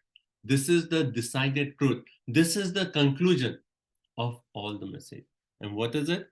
Hare Namanu Kirtana. So before he said what three? He said Shravana, Kirtana, Smarana. But of all these process, which is the emperor of all these process? Which is the most important of all these process? Kirtana. Hare Namanu Kirtana. So again conclusion. Right? Again conclusion. Hare Namanu Kirtana. Right? And very nice point there. If you see the Suta Goswami's answers to Shaunakadi Rishi, and you compare Sukadev Goswami's answer to Suta Goswami, you can find a parallel, right? Because even in 2.1.6, he actually says, Paro Dharma Yato Bhakti Radakshale. He's saying that point. And then he compares it with Varnashram Dharma and says, even Varnashram Dharma, all those Swa Dharma Nishtaya is Samsiddhe Haritoshan. We have to get the taste for hearing, otherwise there's no use. And then he talks of part of it. Here also, he's saying, okay, Bhakti, comparing with maybe other transcendentalists and coming to the point of it. Right? So here he's saying Nirnita, established for sure. And then all other previous acharyas, they have all concluded. So no need of further research. This is the conclusion, right? This is the conclusion. What is the conclusion? So, it talks of three different kinds of personalities. Nirvidyamanana. Nirvidyamanana means those who are completely free of all material desires. So that is who? The unalloyed devotees. So those who are devotees, unalloyed devotees, they are free of all desires, they are free even of liberation. Those pure devotees, they should actually do what? Hare Namanu Kirtan. They should actually engage in chanting, constant chanting of the holy name of the Lord. Right? Then second class, Ichchatam. Ichchatam means what? Desire, right? So those who are desiring all sorts of material enjoyment, for them, what? Hare Namanu Kirtan. Right? So even they should actually take the person of Hare Namanu Kirtan. And then third, Yoginam. Yoginam means what? Those who are self-satisfied, who have perfect knowledge, and they do not want anything material from the material world, but they're desiring liberation. Right? So even those yogis who are desiring liberation, even for them, what is the conclusion? Hare Namanu Kirtan. Right? So if you see up to this point, up to text 11, who all have Sukadev Goswami referred to? How many classes he has referred to? And just pointing out one conclusion. So three kinds of bhaktis here. Bhakti of those aspiring liberation, Vaidhi Bhakti, Ragana Bhakti, right? Three classes. Then he actually said those are practicing Sankhya, those are practicing Yoga, and those are practicing Swadharma Nishtaya, right? Doing the dharma. Right? And then now what is he saying? Ichchatam, those who have desires of material enjoyment, right? Then again yogi, he's saying self-satisfied, right? And then third category is pure devotee. So for all classes of people, starting from those who have material desires to all the processes, everything, the conclusion is what? Hare Nama, Hare Nama, Hare Namaiva Kevalam, Kalau Nasteva, Nasteva, Nasteva Gatirana. That's it. This is the conclusion of Bhagavatam. This is the conclusion of Chaitanya Mahaprabhu. This is the essence. Hare Namanu Kirtan. Chanting the name of Krishna. Right? So what is the conclusion of Srimad Bhagavatam? Chanting the name of Krishna. So this is so wonderful. So when we are chanting the name of Krishna, we can meditate that how Bhagavatam, which is the highest of all scriptures, is establishing the highest process for all kinds of people, is Nam Kirtan. Right? Okay. So now further, if you see this word Anu, what does Anu mean? So there are four different meanings of Anu. First meaning of Anu means constantly. Constantly we have to chant. Oh yeah, actually you should memorize all verses from 2.1 to 2.11 because they're so wonderful. So yes, they have verses for memorization also. So first meaning of Anu is constant. Always we have to chant the holy name of Krishna. Second meaning of Anu, right? Because it says Hare Namanu Kirtanam. Anu Kirtanam, right? So what is Anu Kirtanam? is actually one should follow in the footsteps of previous acharyas. Like how Srila Prabhupada is giving us, how Srila Prabhupada is saying, we follow in those footsteps. So Hare Nama Anukirtanam, Anukirtanam. So following in the footsteps. Third explanation is, third explanation Prabhupada points out is, when can we chant the holy name? Only after hearing it, So Prabhupada makes a point in the purport that he says, let's see, where is it? Yeah. This means that hearing from authorities is the first essential. So hearing of the holy name gradually promotes one to a stage of hearing over the whole. Okay. So anyway, that's third meaning is one has to hear it from authorities first. So one is following in the footsteps, like how they are chanting, how they instruct us, that way we follow. One is you have to hear the holy name from a pure devotee. When we hear it from the pure devotee, then we should chant like that. And then the fourth meaning of Anu is very interesting. It says, okay, Anu Kirtanam. But what are different kinds of Kirtan? Like Nectar of Devotion actually talks about how we do different kinds of Kirtan. One is Nam Kirtan. Right? But the other Kirtan is also Guna Kirtan and Lila Kirtan. Like one can sing about the qualities of the Lord. One can sing about the pastimes of the Lord. Right? So when it says Anu here, it means according to one's bhakti. Based on our inclination or our progress of bhakti, we do kirtanam based on that level. So we may engage, for advanced devotees, they may be doing more lila kirtanam, where they are actually chanting the pastimes of the Lord, and that's what their relishment is, just so much about just lila. They're just like want to talk about pastimes. That doesn't mean they are not doing Nam Kirtan. But the Kirtan, what kind of Kirtan? Based on the inclination of the devotee. So 4 meanings of Anu. Okay. And then Prabhupada actually in this purport, he says how the holy name, it reveals everything. Holy name reveals everything. So he says, form the name by chanting the name, the Rupa, Guna, Lila. It follows this order. By chanting the name, what will we come to know about?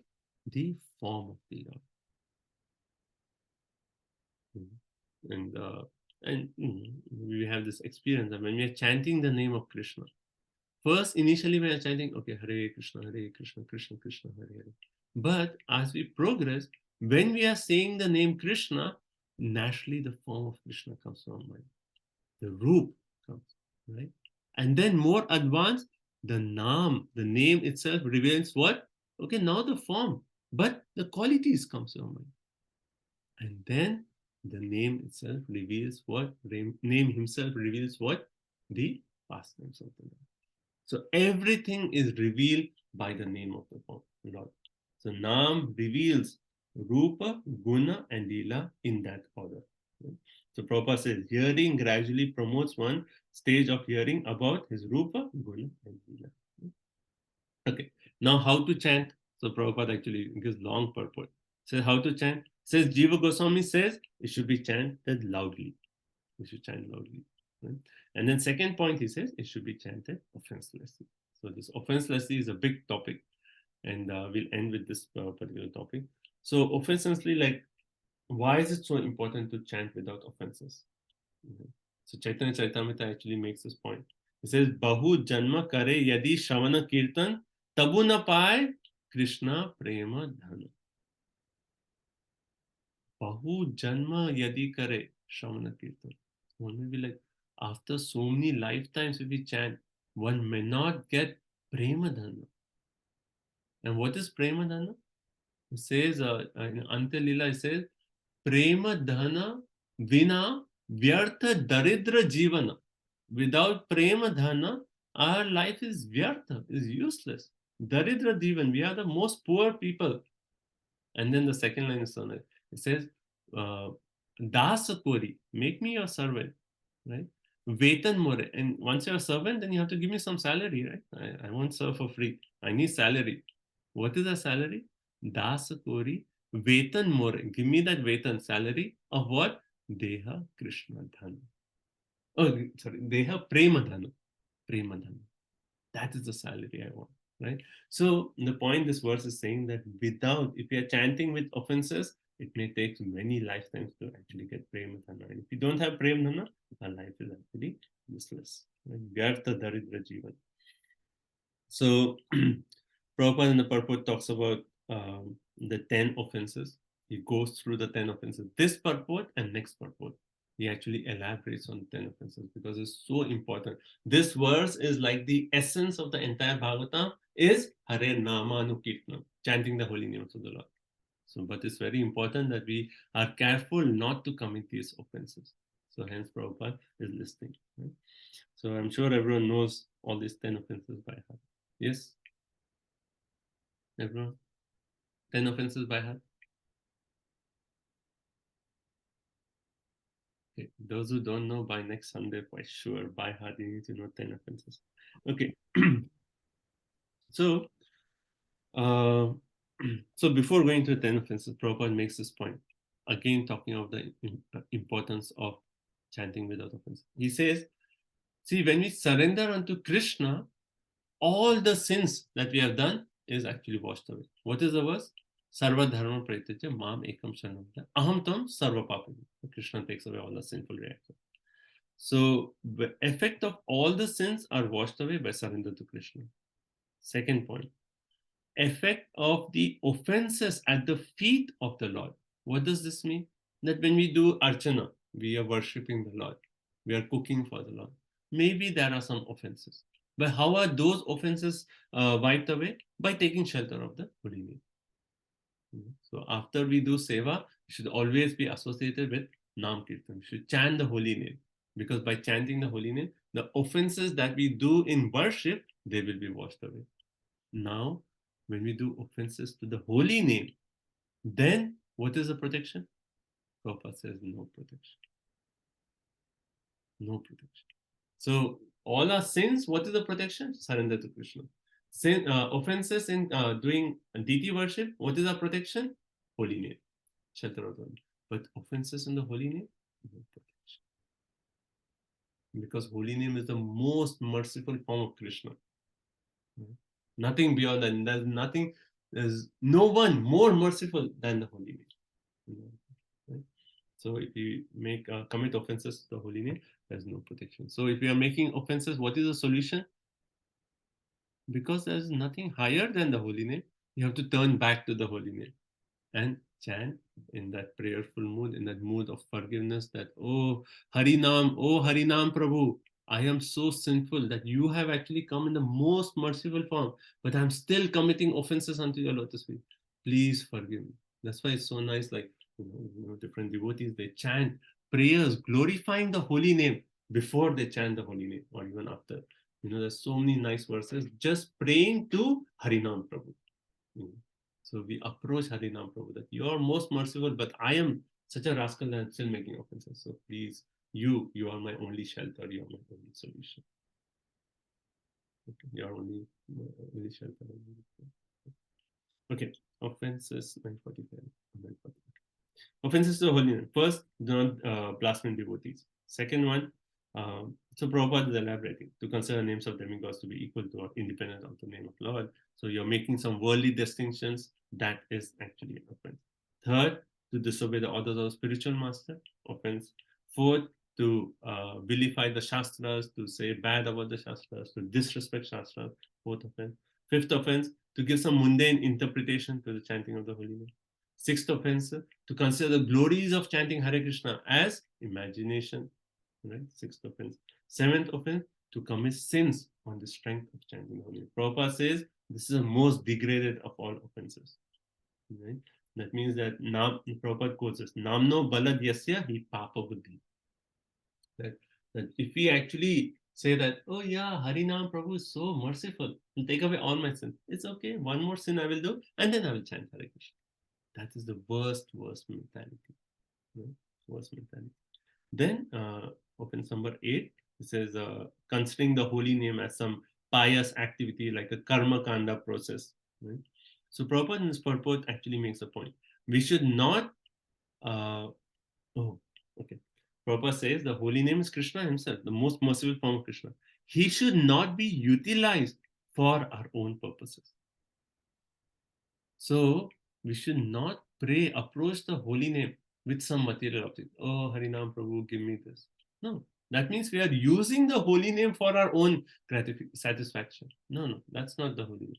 The only reason we are chanting is to give satisfaction to Krishna. So we are chanting in the mood where we are actually saying, oh, this is like a karma kanda. By doing this, I will get this result. That is an offense. Okay. So only point is to give pleasure to the Lord, to unite Radha Krishna. 9th is to instruct an faithless person or unwilling audience. And 10 is, Prabhupada says, like uninterested, in the sense that to not have complete faith in the chanting and to maintain some material attachment even after understanding so many instructions. So if anyone here does not know 10 offenses by heart, please by next Sunday you have to know by heart 10 offenses. Okay, so we'll stop here. And Prabhupada concludes the purport that when we chant, what is the effect of chanting? First thing, we actually get liberation from the concept of I and mine, and we develop the mode of surrender unto Krishna. The 6 aspects of Sharanagati become established in the core of our heart. 6 aspects of Sharanagati is what? Accepting everything favorable and rejecting everything unfavorable. Accepting everything favorable, rejecting everything unfavorable. Right? Next. Humility. Okay. Atmanivedana. Right? Complete surrender. And then the last 2 is what? Accepting Krishna as our only maintainer and accepting Krishna as our protector. These are 6 aspects. And he's saying by chanting the holy name, these 6 aspects will be established in the core of the heart. Like Shri Krishna Chaitanya Prabhu Jivedaya Kuri Swapashada Siyodham Sabha Avatari Atyanta Dulabha Preme Kori Bare Dan Shikaye Sharanagati. Right? Shikaye Sharanagati. So Lord Chaitanya Mahaprabhu, through the chanting of holy name, is what? Teaching us these 6 themes of Sharanagati. Right? And then Dainya Atma Nivedana Goptrite Varan Avashya Rakhibe Krishna Vishwasa Palan. So 4 points are there. Right? Bhakti Anukula Matra Karye Svikar Bhakti Pratikula Bhava Varjan Angika. Right? So these are the 6 aspects of Sharanagati. So by chanting these 6 aspects of Sharanagati is established in the core. Okay. So I know we didn't cover many verses as number wise, but these verses are so important that we need to spend time. Right? So next 12 to 14 is one section, and then after that we can rush and go fast through the chapter. Okay, so next time we'll finish chapter 1. Okay, so let's end here. Thank you so much. Maybe everyone can just share one quick point and then we will end. Okay, and please remember those who missed your homework, because I want to make sure that everyone reads during the week. That is the whole point of the Bhakti Vaibhav. If you're not reading Prabhupada's purport, then it's good you're attending the class, but you have to read every day. So what I'm thinking is I'm going to post homework every week. And homework will have reading, like for this week, it is only reading from 1 to at least text 11. Right? So it is not much. So you can just divide the number of pages, read every day, so much is easy. Right? If you want to do further, that would be very nice. But at least up to text 11, you have to read. Right? That is first homework. Second, I'll post 1 lecture of Prabhupada that you have to hear at least 1 lecture throughout the week. Right? And third, I'll post 1 verse for memorization. Right? So this will be your homework. Right? And then when you're done with the homework, you just like select the message, put a thumbs up. Then that way I know that you're all done. Right? And then verse like memorization, okay, at least you put an append. Maybe at the end of the work week you don't know completely, but at least you have tried to learn that verse. Right? So put a thumbs up. So these 3, please everyone, this is your homework, and I'll see who all have given a thumbs up, and then we know that way that you all are actually keeping up with the reading and okay. Okay, so any one quick point before you leave? Okay, let's just, yeah, go ahead. We also have to post the realization question. Yes, so thumbs up plus one question, at least one question, right? So maximum, I'm going to say 3 points you can do. One question, 2 realizations, or 2 questions, 1 realizations, or 3 questions, but at least 1 point. If you do 3, that will be good. So 2 realizations, 1 question, or 2 questions, 1 realization, or 3 questions. Okay. And it could be like just while reading, you're thinking of questions.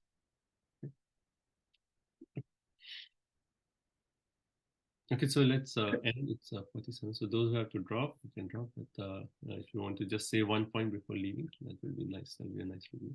But let's just say our final prayers. ग्रंथराज Shrimad Bhagavatam की जय, श्रील प्रभुपाद की जय, वंशा कल्पतरुभ्यस्य कृपा सिन्धुभ्यैव च पतितानां पावनेभ्यो वैष्णवेभ्यो नमो नमः।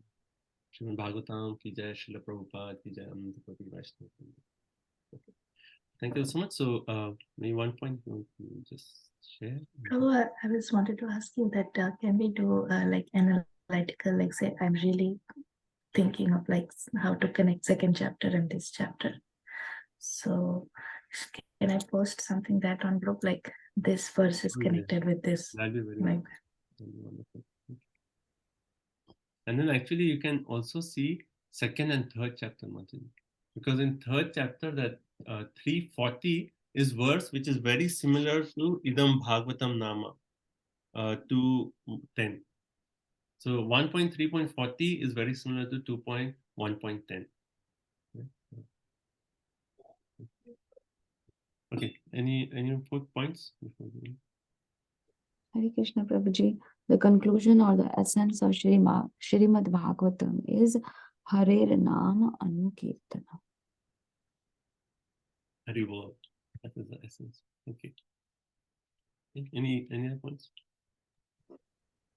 Hare Krishna Prabhuji, the example that you gave about time, health, and wealth when you are younger and how it progresses, that was very wonderful. That is our situation. So no hope on the material side. No enjoyment at all. We never have all 3. Right? The only hope is Hare Nama Anukirtan. Turn to Krishna. Turn to Bhagavatam. Turn to get shelter of Krishna. Yes. Okay. One more request, Prabhuji. Next week, can we go from the last, because I also want to read the important shlokas, because I'm always the last for reading in the reading list. Oh, okay. I think Ratna Radhika, she yes, she's yeah. Okay. Anyone else? Quick points? Hare Krishna Prabhuji. To increase the faith, practicing purity, hearing from a pure devotee, and seva to Krishna. Yes, wonderful. That's such an important point. It's so nice, Prabhu, you're pointing it out. Very nice. Thank you. Thank you so much. Anyone else? What is Prabhuji, yeah. I really like the point that the chanting reveals us the Rupa, Guna, and Leela. So we properly, yeah. Yes. Just chanting Nam, Rupa, Guna, Leela in that order. Thank you. Anyone else? Okay. Prabhuji, I also like the definition of humility that you said. Prabhupada said that humility means that absolutely nothing in this world can save us except Krishna. Yeah. Prabhupada said, not your money, not your family, not your fame, not your gun. Prabhupada said, not your gun. Not your gun, nothing can, not your education. Only thing that will save you is the mercy of Krishna. That is the conviction. That thank you. Okay.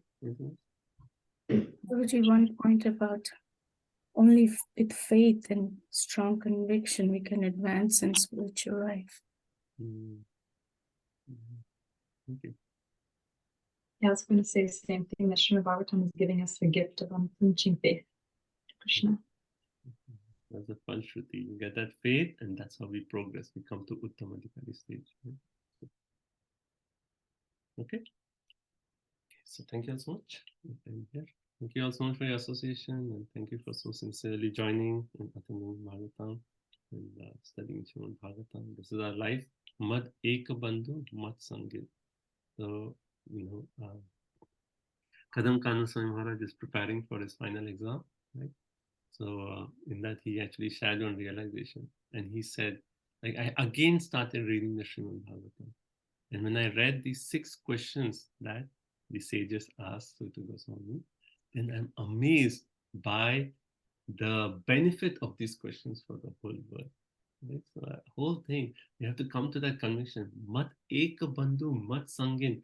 That's it. This is my spiritual master. This is my friend. Bhagavatam is everything.